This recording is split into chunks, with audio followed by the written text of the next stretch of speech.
ನಮಸ್ಕಾರ ವೀಕ್ಷಕರೇ, prime time ಡಿಬೇಟ್ಗೆ ಸ್ವಾಗತ. ನಾನು ಆದಿತ್ಯ. ಉಳಿಯುತ್ತಾ ಸರ್ಕಾರ ಇವತ್ತಿನ ಒಂದು ಚರ್ಚೆಯ ವಿಷಯ ಕೇವಲ ಇದು ಚರ್ಚೆಯ ವಿಷಯವಲ್ಲ, ಇಡೀ ದೇಶಾದ್ಯಂತ ಈ ಕುರಿತು ಚರ್ಚೆ ಆಗ್ತಾ ಇದೆ. ಕರ್ನಾಟಕದ ರಾಜಕೀಯದ ಮೇಲೆ ಎಲ್ಲರ ಕೆಂಗಣ್ಣು ಕೂಡ ಬಿದ್ದಿದೆ ಅಂತ ಹೇಳ್ಬೋದು. ಈಗಾಗಲೇ ನಿನ್ನೆ ನಡೆದಂತಹ ಕೆಲವು ಬೆಳವಣಿಗೆಗಳು ಕೂಡ ಕರ್ನಾಟಕದ ರಾಜಕೀಯದಲ್ಲಿ ಆಗ್ತಾ ಇರುವಂತಹ ಕೆಲವು ವಿಚಾರಗಳ ಕುರಿತಾಗಿ ಎಲ್ಲೆಡೆ ಕೂಡ ಸಾಕಷ್ಟು ಅಸಮಾಧಾನ ವ್ಯಕ್ತ ಆಗ್ತಾ ಇದೆ. ಇದಲ್ಲದೆ ಶಾಸಕರು ಒಬ್ಬರ ಮೇಲೆ ಇನ್ನೊಬ್ಬರು ಮಾಡಿಕೊಳ್ತಾ ಇರುವಂತಹ ಈ ಒಂದು ಕಿತ್ತಾಟ, ಹೊಡೆದಾಟ ಎಲ್ಲವೂ ಕೂಡ ಕರ್ನಾಟಕದ ರಾಜಕೀಯಕ್ಕೆ ಒಂದು ರೀತಿಯ ಕಳಂಕಭರಿತವಾದ ವಿಚಾರ ಅಂತ ಹೇಳ್ತಾ ಇದ್ದಾರೆ. ಇದರ ಬೆನ್ನಲ್ಲೇ ಈಗಾಗಲೇ ಸರ್ಕಾರ ಕೂಡ ಅಸ್ಥಿರವಾಗುವಂತಹ ವಿಚಾರ, ಈಗಾಗಲೇ ಸ್ಪೀಕರ್ ಮೇಲೆ ಎಲ್ಲವೂ ಕೂಡ ನಿಂತಿತ್ತು. ಈ ವಿಚಾರವಾಗಿ ಸುಪ್ರೀಂ ಕೋರ್ಟ್ ಕೂಡ ಇವತ್ತಿನ ದಿವಸ ಆದೇಶವನ್ನ ನೀಡಿದೆ. ಸುಪ್ರೀಂ ಈಗಾಗಲೇ ಹೇಳಿದಾಗೆ ಸ್ಪೀಕರ್ ಅವರನ್ನ ಭೇಟಿ ಮಾಡಿ ಎಲ್ಲ ಅತೃಪ್ತ ಶಾಸಕರು ತಮ್ಮ ರಾಜೀನಾಮೆಯನ್ನ ಮರು ಮಂಡಿಸುವಂತೆ ಆಗ್ರಹವನ್ನ ನೀಡಿದರು. ಇದಾದ ಬಳಿಕ ಯಾವುದೆಲ್ಲ ಬೆಳವಣಿಗೆಗಳಾಯಿತು ಈ ಕುರಿತಾಗಿ ಇವತ್ತಿನ ನಮ್ಮ ಚರ್ಚೆ ಸಾಗುತ್ತೆ. ನಮ್ಮೊಂದಿಗಿದ್ದಾರೆ ನಮ್ಮ ಅತಿಥಿಯಾಗಿ ಇವತ್ತಿನ ಕಾರ್ಯಕ್ರಮದಲ್ಲಿ ಶ್ರೀರಾಜ್ ಗುಡಿ ಅವರು ನಮ್ಮೊಂದಿಗಿದ್ದಾರೆ, ರಾಜಕೀಯ ವಿಶ್ಲೇಷಕರು. ಇವರನ್ನ ಮೊದಲಾಗಿ ಒಂದು ಕಾರ್ಯಕ್ರಮಕ್ಕೆ ಸ್ವಾಗತಿಸೋಣ. ಸರ್, ಕಾರ್ಯಕ್ರಮಕ್ಕೆ ಸ್ವಾಗತ. ಈಗಾಗಲೇ ಹೇಳಿದ ಹಾಗೆ ಸರ್, ಇಡೀ ದೇಶದ ಕಣ್ಣು ರಾಜ್ಯದ ಮೇಲೆ ಅಂತ ಹೇಳೋದಕ್ಕಿಂತ ಹೆಚ್ಚಾಗಿ ಸ್ಪೀಕರ್ ಅವರ ನಿರ್ಧಾರ ಮೇಲಿತ್ತು ಅಂತ ಹೇಳ್ಬೋದು. ಸೊ ಅಂತಿಮವಾಗಿ ಈಗ ರಾಜೀನಾಮೆ ಮತ್ತೆ ಮರು ಸಲ್ಲಿಸಿದ್ದಾರೆ. ಏನಾಗಬಹುದು ಮುಂದಿನ ಬೆಳವಣಿಗೆ? ಇವತ್ತಿನ ದಿವಸ ನಡೆದಿದ್ದ ಘಟನೆಗಳು, ಸುಪ್ರೀಂ ಕೋರ್ಟ್ ಮುಂದೆ ಅವರು ಮೊನ್ನೆ ಅಪ್ಲಿಕೇಶನ್ ಅನ್ನ ತಗೊಂಡು ಹೋಗಿದ್ರು, ಒಂದು ಪೆಟಿಷನ್ ಅನ್ನ ಸಬ್ಮಿಟ್ ಮಾಡಿದ್ರು ಎಲ್ಲ ಶಾಸಕರು. ನಾವು ರಾಜೀನಾಮೆಯನ್ನು ಕೊಟ್ಟಿದ್ದೀವಿ, ಆದರೆ ರಾಜೀನಾಮೆಯನ್ನು ಸರಿಯಾಗಿ ಕೊಡ್ಲಿಕ್ಕೆ ಆಗಲಿಲ್ಲ ಅನ್ನುವಂಥ ಸ್ಪೀಕರ್ ಕಡೆಯಿಂದ ಬಂದಿದೆ ಮತ್ತು ಸಾಕಷ್ಟು ನಮ್ಗೆ ಥ್ರೆಟ್ ಇದೆ ಅನ್ನುವಂಥ ಮಾತುಗಳು ಬಂದಿದ್ದು. ಅದನ್ನ ಪರಿಶೀಲನೆ ನಂತರ, ಅಂದರೆ ಮೊದಲ ಹಂತದ ಪರಿಶೀಲನೆ ನಂತರ ಅವ್ರು ಏನು ಹೇಳಿದ್ರು, 9 ಜನರದ ರಾಜೀನಾಮೆಗಳು ಸರಿಯಾಗಿಲ್ಲ, 5 ಜನರದ್ದು ಮಾತ್ರ ಸರಿಯಾಗಿದೆ ಅನ್ನುವಂಥ ಮಾತುಗಳು ಬಂದಿದ್ದು. ಓಕೆ, ಅದಕ್ಕಾಗಿ ಸುಪ್ರೀಂ ಕೋರ್ಟ್ನಲ್ಲಿ ಅವರ ಅಪೀಲನ್ನು ಹೋದಾಗ ಅವರು ಇಲ್ಲ, ಇನ್ನೊಂದು ಸಾರಿ ನೀವು ಕೊಡಬೇಕು ಅಂತ ಹೇಳಿ. ರಾಜೀನಾಮೆ ಕೊಡುವಾಗ ಒಂದು ಪ್ರೊಸೀಜರ್ ಇರ್ತದೆ, ಅದು ಅವರದೇ ಹಸ್ತಾಕ್ಷರದಲ್ಲಿ ಸ್ವಯಂ ಹಸ್ತಾಕ್ಷರದಲ್ಲಿ ಬರೆದಿರಬೇಕಾದಂತಹದ್ದು ಒಂದು. ಎರಡನೇದಾಗಿ ಅದು ಕೇವಲ ಒಂದು ವಾಕ್ಯ, ಅದು ಒಂದೇ ವಾಕ್ಯದ ರಾಜೀನಾಮೆನೇ ಇರ್ತದೆ. ನಾನು ಈ ಕ್ಷೇತ್ರವನ್ನು ಈ ಹೆಸರಿನವನಾಗಿ, ಈ ಕ್ಷೇತ್ರವನ್ನು ಪ್ರತಿನಿಧಿಸುವುದನ್ನಾಗಿ ವಿಧಾನಸಭೆಗೆ ಈ ಸಂದರ್ಭದಿಂದ, ಅವತ್ತಿನ ಡೇಟ್ ಹಾಕಿ ಈ ಸಂದರ್ಭದಿಂದ ನನ್ನ ಸ್ವ ಇಚ್ಛೆಯಿಂದ ರಾಜೀನಾಮೆಯನ್ನು ಸಲ್ಲಿಸುತ್ತಿದ್ದೇನೆ, ಇಷ್ಟೇ. ಬೇರೆ ಏನು ಕಾರಣ ಅದರಲ್ಲಿ ಮೆನ್ಷನ್ ಮಾಡ್ಲಿಕ್ಕೆ ಬರಲ್ಲ ಅನ್ನುವಂಥದ್ದು ರೂಲ್. ಇನ್ ಕೇಸ್ ಅದರಲ್ಲಿ ಏನಾದರೂ ಆ ರೀತಿ ಮೆನ್ಷನ್ ಮಾಡಿದ್ರೆ ಸ್ಪೀಕರ್ ಅವರು ಆ ಉಳಿದ ವಾಕ್ಯಗಳನ್ನು ಇಗ್ನೋರ್ ಮಾಡಬೇಕು ಅಂತ ಕಾನೂನು ಹೇಳುತ್ತೆ. ಇಗ್ನೋರ್ ಮಾಡಬೇಕು, ಯಾಕಂದ್ರೆ ಸದನದಲ್ಲಿ ಅದನ್ನು ಮಂಡಿಸಬೇಕಾಗತ್ತೆ. ಸದನದಲ್ಲಿ ಮಂಡಿಸಬೇಕಂತ ಸಂದರ್ಭದಲ್ಲಿ ಅದನ್ನು ಕಾರಣಗಳನ್ನು ಹೇಳುವಂಥ ಅವಶ್ಯಕತೆ ಇಲ್ಲ, ಇನ್ ಕೇಸ್ ಅಂತ ಹೇಳ್ತದೆ. ಅಕಸ್ಮಾತ್ ಆಗಿ ಅಂದರೆ ಸ್ಪೀಕರ್ ಅವರಿಗೆ ಅದು ಖುದ್ದಾಗಿ ಅವರು ರಾಜೀನಾಮೆಯನ್ನು ಕೊಡಬೇಕು. ಸ್ಪೀಕರ್ ಅವರು ಅಬ್ಸೆಂಟಿ ಇದ್ದಂಥ ಸಂದರ್ಭದಲ್ಲಿ ಅವರ ಕಚೇರಿಯ ಆಪ್ತ ಸಹಾಯಕರ ಮುಂದೆನೂ ಕೊಡಬಹುದು ಅಂತ ಅನ್ನುವಂಥದ್ದು ಕೂಡ ರೂಲ್ ಇದೆ. ಸ್ವಯಂ ಆಗಿ ಕೊಡಬೇಕು ಅಂತ ಏನು ಸ್ಪೀಕರ್ ಏನು ಕ್ಲೇಮ್ ಮಾಡ್ತಾ ಇದ್ದಾರೆ, ಆ ರೀತಿಯಾದಂಥದ್ದು ಕಾನೂನು ಹೇಳೋದಿಲ್ಲ ಅಲ್ಲಿ. ಒಂದು. ಎರಡನೇ ಪ್ರಸಂಗ ಅಂತಂದರೆ, ಸ್ಪೀಕರ್ ಅವರಿಗೆ ಕನ್ವಿನ್ಸ್ ಆಗದೇ ಇದ್ರೆ, ಅಂದರೆ ಅವರ ನೇರವಾಗಿ ಅವರ ಕಡೆಗೆ ಅದನ್ನು ರಾಜೀನಾಮೆಯನ್ನು ಕೊಡದೇ ಇದ್ದಂಥ ಪಕ್ಷದಲ್ಲಿ, ಅವ್ರಿಗೆ ಕನ್ವಿನ್ಸ್ ಆಗದೇ ಇದ್ದಂಥ ಪಕ್ಷದಲ್ಲಿ ಆವಾಗ ಅವ್ರು ಕರೆಸ್ಬೋದು. ಇಲ್ಲಪ್ಪ, ನಿಮ್ಗೆ ಏನಾದರೂ ಬೆದರಿಕೆ ಇದೆ, ಯಾವ ಕಾರಣದಿಂದ ಕೊಡ್ತಾ ಇದ್ದೀರಿ ಏನು ಅಂತ ಅವುಗಳ ಬಗ್ಗೆ ಒಂದು ಚರ್ಚೆಯನ್ನು ಮಾಡಬಹುದು ಅಂತ ಹೇಳುತ್ತೆ ಅಷ್ಟೇ. Only to make sure that this people are not under pressure, okay ಅನ್ನುವಂಥದ್ದು ಅನ್ನುವಂಥ ಒಂದು ಭದ್ರತೆ. ಯಾಕಂದರೆ ಸ್ಪೀಕರ್ ಕೇವಲ ಸದನವನ್ನು ನಡೆಸುವಂಥದ್ದಲ್ಲ, ಅದಲ್ಲದೇ ಶಾಸಕರಿಗೆ ಕಾನೂನಾತ್ಮಕವಾಗಿಯೂ ಕೂಡ ರಕ್ಷಣೆಯನ್ನು ಕೊಡಬೇಕಾದಂತಹ ಒಂದು ಜವಾಬ್ದಾರಿಯನ್ನು ಕೂಡ ಅವ್ರು ಹೊಂದಿರ್ತಾರೆ. ಆ ದೃಷ್ಟಿಯಿಂದಲೂ ಕೂಡ ಇದು ಬಹಳ ಮಹತ್ವವಾದಂಥ ಒಂದು ನಿರ್ಣಯ ಆಗಿರುವಂಥದ್ದು. ಮತ್ತು ಆ ಒಂದು ಕ್ಷೇತ್ರದ ಜನತೆಯ ವಿಚಾರಗಳನ್ನು ಕೂಡ ಅಕಸ್ಮಾತ್ ಯಾರಾದ್ರೂ ಕಂಪ್ಲೇಂಟ್ ಮಾಡಬಹುದೇನೋ ಕ್ಷೇತ್ರ ಜನತೆ, ಇಲ್ಲ ರೀ ಅವ್ರು ರಾಜೀನಾಮೆನ ಯಾಕೆ ತಗೊಳ್ತೀರಾ ಹಾಗೆ ಅಂತೇಳಿ, ಆ ರೀತಿ ಅಂತ ಯಾವುದೇ ಪೆಟಿಷನ್ಸ್ ಬಂದಿದ್ರೆ ಅದನ್ನು ಗಮನದಲ್ಲಿ ಇಟ್ಕೊಳ್ಬಹುದು. ವಿಳಂಬವಾಗುತ್ತೆ ರಾಜೀನಾಮೆ ಅನ್ನುವಂಥದ್ದು ಈ ಪೆಟಿಷನ್ಸ್ ಬಂದರೆ, ಅಥವಾ ಅಸಮಾಧಾನ ಪ್ರತಿಭಟನೆಗಳೆಲ್ಲ 6 months ನಲ್ಲಿ ಅವರು ಅದನ್ನ ಕ್ಲಿಯರ್ ಮಾಡಬೇಕು. ಅದರ ಎಕ್ಸೆಪ್ಟು ಅಥವಾ ರಿಜೆಕ್ಟ್ ಅನ್ನೋದನ್ನ 6 weeks to 6 months ಅಂತ ಅನ್ನುವಂಥದ್ದು ಇರ್ತದೆ ಒಂದು. ಎರಡನೇದಾಗಿ ಹೌಸ್ ಅಂದರೆ ನಾಳೆನೇ ಅಸೆಂಬ್ಲಿ ಸೇರ್ತಾ ಇರೋದ್ರಿಂದಾಗಿ ನಾಳೆ ಒಳಗಡೆ 12ನೇ ತಾರೀಕಿನೊಳಗನೆ ಅವರ ನಿರ್ಣಯವನ್ನು ಹೇಳಬೇಕಾಗತ್ತೆ. ಏನು ಅವರು ಅಸೆಂಬ್ಲಿ ಸದಸ್ಯರಾಗಿ ಉಳಿಯೋದಿಲ್ವಾ, ಸದನ ಸೇರಿದಂಥ ಸಂದರ್ಭದಲ್ಲಿ ಸದನದ ಸಂಖ್ಯೆ ಎಷ್ಟು ಅನ್ನುವಂಥದ್ದು ಬಹಳ ದೊಡ್ಡ ನಿರ್ಣಯ ಅದು. ಅಂದರೆ ಈ ಸದನದ ಒಟ್ಟು ಸದಸ್ಯರು ಎಷ್ಟಾಗಿರ್ತಾರೆ ಈ ಸದನ ಸೇರಿದಂಥ ಸಂದರ್ಭದಲ್ಲಿ, 16-18 ಜನ ರಾಜೀನಾಮೆಯನ್ನು ಕೊಟ್ಟಂಥ ಸಂದರ್ಭದಲ್ಲಿ ಏನು ಅವರ ಪರಿಸ್ಥಿತಿ ಅನ್ನೋದನ್ನು ಅವರು ಸ್ಪಷ್ಟೀಕರಿಸಬೇಕಾಗತ್ತೆ. ಅದನ್ನು ವಿಚಾರಣೆಯನ್ನು ಮುಂದುವರಿಸ್ತಾ ಇದ್ದೇನೆ ನಾನು, ಅವ್ರು ರಾಜೀನಾಮೆಯನ್ನು ಕೊಟ್ಟಿದ್ದಾರೆ, ವಿಚಾರಣೆ ಮುಂದುವರಿಸ್ತಾ ಇದ್ದೇನೆ ಅಂತಲೂ ಹೇಳ್ಬೋದು. ಮತ್ತು ಈಗಾಗಲೇ ಅಲ್ಲಿ ಕಾಂಗ್ರೆಸ್ನಿಂದ ಸುಮಾರು 5-6 ಶಾಸಕರನ್ನು ಅನರ್ಹಗೊಳಿಸಬೇಕು ಅಂತ ಈ ಹಿಂದೆ ಕೂಡ ಒಂದು ಪೆಟಿಷನ್ ಅನ್ನು ಕೊಟ್ಟಿದ್ರು. ಅದು ಕೂಡ ಸ್ಪೀಕರ್ ಸ್ಪೀಕರ್ ಪೂರ್ತಿ ವಿಚಾರಣೆಯನ್ನ ಮುಗುದಿಲ್ಲ, ಇನ್ನು ಆ ವಿಚಾರಣೆ ಇನ್ನೂ ಕೂಡ ಮುಂದುವರಿತಾ ಇದೆ. ಹೀಗಾಗಿ ಅದರ ಪರಿಸ್ಥಿತಿ ಆ ಒಂದು ಏನು ಅರ್ಜಿಯ ಪರಿಸ್ಥಿತಿ ಏನಾಗಿದೆ ಅನ್ನುವಂಥದ್ದನ್ನು ಕೂಡ ಸ್ಪೀಕರ್ ನಾಳೆ ಸದನದ ಮುಂದೆ ಮಂಡಿಸಬೇಕಾಗತ್ತೆ. ಅಲ್ಲದೆ ಇವತ್ತು JDSನವರು ತಮ್ಮ ಮೂರು ಗೋಪಾಲಯ್ಯ, ವಿಶ್ವನಾಥ್ ಮತ್ತು ಇನ್ನೊಬ್ಬರು ಶಾಸಕರ ಮೇಲೆ ಅವರನ್ನ ಡಿಸ್ಕ್ವಾಲಿಫೈ ಮಾಡಿ ಅನ್ನುವಂಥದ್ದನ್ನು ಕೂಡ ಇವತ್ತಿನ ದಿವಸ ಒಂದು ಅನರ್ಹತೆಯ ದೃಷ್ಟಿಯಿಂದ ಒಂದು ನೋಟಿಸನ್ನು ಮತ್ತು ಒಂದು ಅಪ್ಲಿಕೇಶನನ್ನು ಇವತ್ತು ಸ್ಪೀಕರ್ ಅವರಿಗೆ ಕೊಟ್ಟಿದೆ. ಅವೆಲ್ಲವನ್ನು ಕೂಡ ಕನ್ಸಿಡರ್ ಮಾಡಿ ಏನು ನಿರ್ಣಯವನ್ನ ಅನ್ನುವಂಥದ್ದು ನಾಳೆ ಸ್ಪೀಕರ್ ಅವರು ಕೊಡಬೇಕಾದಂಥ ಒಂದು ಪ್ರಸಂಗ ಬರ್ತದೆ. ಇವತ್ತಿನ ಸುಪ್ರೀಂ ಕೋರ್ಟ್ ನಿರ್ಣಯದ ಪ್ರಕಾರ ಸ್ಪೀಕರ್ಗೆ ಇನ್ನೂ ಡಿಲೇ ಮಾಡುವಂಥ ಅವಕಾಶ ಇಲ್ಲ ಅನ್ನುವಂಥದ್ದು. ಯಾಕಂದ್ರೆ ಆಯ್ತು, ಒಬ್ಬ ನ್ಯೂಟ್ರಲ್ ಪರ್ಸನಾಲಿಟಿ ಒಂದು ಸ್ಪೀಕರ್ ಪೊಸಿಷನ್ ಅನ್ನುವಂಥದ್ದು ಒಂದು ಯಾವುದೇ ಪಕ್ಷಕ್ಕೆ ಸೇರಿದಂತ ಆಗಿರಬಾರದು, ಓಕೆ, ಬಟ್ ಸ್ಟಿಲ್ ಸ್ಪೀಕರ್ ಕೂಡ ಒಂದು ಪಕ್ಷದ ಸಿಂಬಲ್ ಮೇಲೆ ಆರಿಸಿ ಬಂದಿರ್ತಾರೆ, ಒಂದು ಪಕ್ಷದ ಸದಸ್ಯನಾಗಿ ಆರಿಸಿ ಬಂದಿರ್ತಾರೆ. ಅವರು ಚುನಾಯಿತ ಆದ ನಂತರ ಆ ಸ್ಥಾನಕ್ಕೆ ಅವರನ್ನ ಆಯ್ಕೆ ಮಾಡಲಾಗತ್ತೆ. ಆಯ್ಕೆ ಮಾಡಿದ ನಂತರ ಅವರು ನಿಷ್ಪಕ್ಷಪಾತವಾಗಿ ಕಾರ್ಯನಿರ್ವಹಿಸಬೇಕು ಅಂತಾನು ಹೇಳಲಾಗತ್ತೆ. ಆಯ್ತು, ಹ್ಯುಮ್ಯಾನಿಟೇರಿಯನ್ ಆಸ್ಪೆಕ್ಟ್ ಅನ್ನ ಒಂದೃಷ್ಟಿ ನೋಡಿದ್ರೆ ಇವರು ಕೂಡ ಉಳಿದವರಂತೆ ಶಾಸಕರು ಮತ್ತು ರಾಜಕಾರಣದಲ್ಲಿ ಇದ್ದವರು ರಾಜಕಾರಣವನ್ನು ಮಾಡಿಕೊಂಡೇ ಬಂದಂಥವ್ರು. ಯಾವುದೋ ಒಂದು ಪಕ್ಷದ ಆಸುಪಾಸಿನ ನಿಷ್ಠೆ, ಪಕ್ಷದ ಏನು ಇನ್ಫ್ಲೂಯೆನ್ಸ್ ನಿಂದ ಹೊರಗೆ ಇರಬೇಕು ಅಂತ ಅಪೇಕ್ಷೆ ಸಂವಿಧಾನಾತ್ಮಕವಾಗಿದ್ರೂ ಕೂಡ ಅಪೇಕ್ಷೆ ಮೀರಿ ನಿಲ್ಲುವಂತಹ ಘಟನೆಗಳು ಸುಮಾರಷ್ಟು ನಡೆದಿರುವಂಥದ್ದು ಇದೆ. ಹೀಗಾಗಿ ಸದ್ಯದ ಪರಿಸ್ಥಿತಿಯಲ್ಲಿ ಸ್ಪೀಕರ್ ಅವರು ತಾವು ನಿಷ್ಪಕ್ಷಪಾತವಾಗಿ ಕಾರ್ಯನಿರ್ವಹಿಸುತ್ತೇನೆ ಅನ್ನೋದನ್ನ ಹೇಳಿಕೊಳ್ಳಲಿಕ್ಕೆ ಸಾಕಷ್ಟು ಪ್ರಯತ್ನವನ್ನ ಮಾಡ್ತಾ ಇದ್ದಾರೆ. ಅದು ಸುಪ್ರೀಂ ಕೋರ್ಟ್ ಯಾವ ನಿರ್ಣಯವನ್ನು ನಾಡಿದ್ದು ತೆಗೆದುಕೊಳ್ಳುತ್ತೆ ಅದು ಕೂಡ ಈ ನಿರ್ಣಯದ ಮೇಲೆ ಅವಲಂಬಿತವಾಗಿದೆ ಅನ್ನುವಂಥದ್ದನ್ನ. ಯಾಕಂದ್ರೆ ರಮೇಶ್ ಕುಮಾರ್ ಅವರ ಒಂದು ನಿರ್ಣಯ ಏನಿತ್ತು, ಸರಿಯಾದ ರೀತಿಯಲ್ಲಿ ರಾಜೀನಾಮೆಯನ್ನ ಕೊಟ್ಟಿಲ್ಲ ಅನ್ನುವ ವಿಚಾರ, ಬೇಕಂತಾನೆ ವಿಳಂಬವನ್ನ ಮಾಡ್ತಾ ಇದ್ದಾರೆ ಅಂತ ಕೆಲವು ಶಾಸಕರು ಕೂಡ ಈ ಕುರಿತಾಗಿ ಅಸಮಾಧಾನವನ್ನು ವ್ಯಕ್ತಪಡಿಸಿದ್ರು. ಆದ್ರೆ ಸುಪ್ರೀಂ ಕೋರ್ಟ್ ಕೂಡ ಮತ್ತೆ ಇದೇ ಒಂದು ತೀರ್ಪನ್ನು ನೀಡುತ್ತೆ. ಎಲ್ಲೋ ಒಂದು ಕಡೆ ಸ್ಪೀಕರ್ ಅನ್ನ ದೂರ್ತಾ ಇದ್ರು, ಇದು ಸರಿನಾ ಅನ್ನುವಂಥದ್ದು. ವೆಲ್, ಈಗ ಸ್ಪೀಕರ್ ವಿಳಂಬ ಮಾಡ್ತಾ ಇದ್ದಾರೆ ಅಂತ ಅವರು ದೂರನ್ನು ಕೊಡೋದ್ರಲ್ಲಿ ಏನಿದೆ, ತಪ್ಪೇನಿದೆ? ಅಂದ್ರೆ ಜನಗಳಿಗೆ ಇದು ಬೇಕಂತಾನೆ ವಿಳಂಬ ಮಾಡ್ತಾ ಇದ್ದಾರೆ ಅನ್ನುವಂಥ ನಿಟ್ಟಿನಲ್ಲಿ ಕಾಣಿಸ್ತದೆ. ಅಲ್ಲಲ್ಲ, ಬೇಕು ಅಂತಲೇ ವಿಳಂಬ ಇಲ್ಲ. ನೇರವಾಗಿ ರಾಜೀನಾಮೆಯನ್ನು ಕೊಟ್ಟ ತಕ್ಷಣ ಅದನ್ನ ಅಕ್ಸೆಪ್ಟ್ ಮಾಡಬೇಕು ಅನ್ನುವಂಥದ್ದಿಲ್ಲ. ನಾನು ಈ ರೀಸೆಂಟ್ ಆಗಿನ ಒಂದು ಘಟನೆ ಹೇಳ್ತೇನೆ. ವಿಜಯ್ ಮಲ್ಯ ಬಂತು. ವಿಜಯ್ ಮಲ್ಯ ಘಟನೆ ಬಂದಾಗ ಡಿಸ್ಕ್ವಾಲಿಫೈ ಅವರನ್ನ ಏನು NPA ಪ್ರಕರಣದಲ್ಲಿ ಅವರು ದೇಶವನ್ನು ಬಿಟ್ಟು ಹೋದ್ರು. ಆ ಸಂದರ್ಭದಲ್ಲಿ ಒಂದು ದೊಡ್ಡ ಪ್ರಮಾಣದ ಡಿಮಾಂಡ್ ಆಯಿತು, ಅವರನ್ನು ಡಿಸ್ಕ್ವಾಲಿಫೈ ಮಾಡಬೇಕು ಸದನದಿಂದ ಅನ್ನುವಂಥ ಮಾತುಗಳು ಕೂಡ ಕೇಳಿಬಂದು. ರಾಜ್ಯಸಭೆ ಸದಸ್ಯರಾಗಿದ್ದರು ಆ ಸಂದರ್ಭದಲ್ಲಿ ಅವರು. ಆದರೆ ಅವರು ಒಂದು ರಿಕ್ವೆಸ್ಟ್ ಮಾಡ್ಕೊಳ್ತಾರೆ, ನನ್ನನ್ನು ಡಿಸ್ಕ್ವಾಲಿಫೈ ಮಾಡಬೇಡಿ, ನನ್ನ okay what ever the reason, ನನ್ನ ಸೊಸೈಟಿಯಲ್ಲಿ ಒಂದು ಇದ್ದೇನೆ, ಇಷ್ಟು ವರ್ಷ ಸರ್ವಿಸ್ ಮಾಡಿದ್ದೇನೆ, ಡಿಸ್ಕ್ವಾಲಿಫೈ ಮಾಡಿ, ಐ ವಿಲ್ ರಿಸೈನ್ ಅಂತ, ಅಲ್ಲಿ ಸಿಂಪ್ಲಿ ರಿಸೈನ್, ತೊಗೊಂಬಿಡಿ ನನ್ನ ರಾಜೀನಾಮೆ ಏನಂತೇಳಿ. ಈಗೇನಪ್ಪ, ಅವರು ಸ್ವತಃ ಬಂದು ಕೊಡಬೇಕಾಗಿತ್ತು, ಭಾರತಕ್ಕೆ ಅವ್ರು ಬರಲಿಲ್ಲ, ವಿಜಯ್ ಮಲ್ಯ ಭಾರತಕ್ಕೆ ಬರಲಿಲ್ಲ. ಬದಲಾಗಿ ವಿಜಯ್ ಮಲ್ಯ ಒಂದು ಇಮೇಲನ್ನು ಮಾಡ್ತಾರೆ. ಆ ಇಮೇಲನ್ನು ಮಾಡಿದಾಗ ರಾಜ್ಯಸಭೆಯ ರೀಸೆಂಟ್ ಆದಂಥ ಘಟನೆ, ಅವಾಗ ರಾಜ್ಯಸಭೆಯ ಚೇರ್ಮನ್ ಅದನ್ನು ರಿಜೆಕ್ಟ್ ಮಾಡಿದ್ದಾರೆ. ಯಾಕೆಂದ್ರೆ ಆ ಇಮೇಲಲ್ಲಿ ಇಲೆಕ್ಟ್ರಾನಿಕ್ ಸಿಗ್ನೇಚರ್ ಇರೋದಿಲ್ಲ, ಯಾಕಂದ್ರೆ ಅವ್ರ ಹಸ್ತಾಕ್ಷರ ಇರಬೇಕಾಗತ್ತೆ. ಅದು ಇದೊಂದು ಅನಿವಾರ್ಯವಾದಂಥ ಪರಿಸ್ಥಿತಿ. ಕೊನೆಗೆ ಅವರು ಸ್ವತಃ ಹ್ಯಾಂಡ್ ರಿಟನ್ ಇದನ್ನ ಬರೆದು ತಮ್ಮದೇ ಆದಂಥ ಒಂದು ಇದನ್ನ ರಾಜೀನಾಮೆ ಪತ್ರ ಬರೆದು ಯಾವ ದೇಶದಲ್ಲಿದ್ದರು ಅಲ್ಲಿಂದ ಫ್ಯಾಕ್ಸ್ ಮೂಲಕ ಬಂತು. ಆ ಫ್ಯಾಕ್ಸ್ ಮೂಲಕವನ್ನ ಕನ್ಸಿಡರ್ ಮಾಡಿ ಆ ರಾಜೀನಾಮೆಯನ್ನು ಅಕ್ಸೆಪ್ಟ್ ಮಾಡಿದಂಥ ಉದಾಹರಣೆ ಇದೆ. ಸೊ ಈ ರೀತಿಯಾದಂಥ ಘಟನೆಗಳು ಇಲ್ಲವೇ ಇಲ್ಲ ದೇಶದಲ್ಲಿ, ಹಾಗೇ ಇಲ್ಲ ಘಟನೆಗಳು ಅಂತ ಹೇಳುವಂಥದ್ದು ಅಲ್ಲ. ಡಿಲೇಯಿಂಗ್ ಟ್ಯಾಕ್ಟಿಕ್ಸ್, ನಾನು ಆಗಲೇ ಹೇಳಿದಾಗೆ ಎಲ್ಲರೂ ಸ್ಪೀಕರ್ ಸ್ಥಾನದ ಮಹತ್ವವನ್ನು ನಾನಿಲ್ಲಿ ಕ್ವಶನ್ ಮಾಡ್ಲಿಕ್ಕೆ ಹೋಗೋದಿಲ್ಲ. ಆದರೆ ಸ್ಪೀಕರ್ನ ಸ್ಥಾನದಲ್ಲಿ ಕುಳಿತಂತ ವ್ಯಕ್ತಿಗಳೇನಿದ್ದಾರೆ ಅವರು ರಾಜಕೀಯ ಮೋಹದಿಂದ ಹೊರತಾಗಿಲ್ಲ ಅನ್ನುವಂಥದ್ದು, ಪಕ್ಷನಿಷ್ಠೆ ಅನ್ನುವಂಥದ್ದು. ಪಕ್ಷನಿಷ್ಠೆ ಅನ್ನೋದ್ರೆ ರಾಜಕೀಯ ಆಕಾಂಕ್ಷೆಗಳಿರ್ತದೆ, ಅವ್ರದ್ದೇ ಆದಂಥ ರಾಜಕೀಯ ಆಕಾಂಕ್ಷೆಗಳಿಂದ ಇಲ್ಲ. ಪಕ್ಷನಿಷ್ಠೆ ಅದು ಸೆಕೆಂಡರಿ ಪಾರ್ಟ್ ಆಗಿಬಿಡುತ್ತದೆ. But they also have political ambitions at the end of the day. Okay. ಇನ್ನೊಂದು ಕಡೆಯಿಂದ ಈಗ ರಾಜೀನಾಮೆ ಅಂಗೀಕಾರವಾಗುವ ತನಕ ಎಲ್ಲರೂ ಕೂಡ ಕಾಯ್ತಾ ಇದ್ರು. ಈಗಾಗಲೇ ರಾಜೀನಾಮೆಯನ್ನು ನೀಡಿದ್ದಾರೆ. ಬಿಜೆಪಿಗೆ ಯಾಕೆ ಸರ್ಕಾರ ಮಾಡೋದಕ್ಕೆ ಸುಗಮವಾದ ಹಾದಿ ಇಲ್ಲ, ಈ ಕುರಿತು ಕೂಡ ಮಾತುಗಳು ಕೇಳಿ ಬರ್ತಾ ಇದೆ. ಒಂದು ಕಡೆಯಿಂದ ಈ ರೀತಿ ಆದ್ರೂ ಕೂಡ ಬೈ ಎಲೆಕ್ಷನ್ ಆಗಬೇಕು, ಅಲ್ಲೂ ಕೂಡ ಹೆಚ್ಚಿನ ಮತಗಳನ್ನ ಬಿಜೆಪಿ ಪಡಿಬೇಕಾಗಿರುವಂತಹ ಒಂದು ನಿರೀಕ್ಷೆ ಕೂಡ ಇದೆ. ಸೊ ಬಿಜೆಪಿಗೆ ಎಷ್ಟರ ಮಟ್ಟಿಗೆ ಸರ್ಕಾರವನ್ನ ರಚಿಸುವಂತ ಸಾಧ್ಯತೆಗಳಿದೆ? ವೆಲ್, ಇವತ್ತಿನ ಪರಿಸ್ಥಿತಿ ಅಂದ್ರೆ ನಾಳೆ ಬೆಳಗ್ಗೆ ಸದನ ಸೇರಿದಂತಹ ಸಂದರ್ಭದಲ್ಲಿ ಏನೇನು ಘಟನೆಗಳು ಆಗಬಹುದು, ನನ್ನ ಹಿಂದಿನ ಅನುಭವದ ಮೇಲಿಂದ ನಾನೊಂದಿಷ್ಟು ವಿಚಾರಗಳನ್ನು ಹೇಳಕ್ ಬಯಸ್ತೇನೆ. 16 ಶಾಸಕರ ಡಿಸ್ಕ್ವಾಲಿಫಿಕೇಶನ್ ಆಯಿತು 2010-11 ಆಸ್ಪಾಸ್ನಲ್ಲಿ. ಅದು 16 ಶಾಸಕರನ್ನ BJP 11 ಶಾಸಕರು 5 ಪಕ್ಷೇತರ ಶಾಸಕರು ಅವರನ್ನ ಡಿಸ್ಕ್ವಾಲಿಫೈ ಮಾಡಲಾಗಿತ್ತು.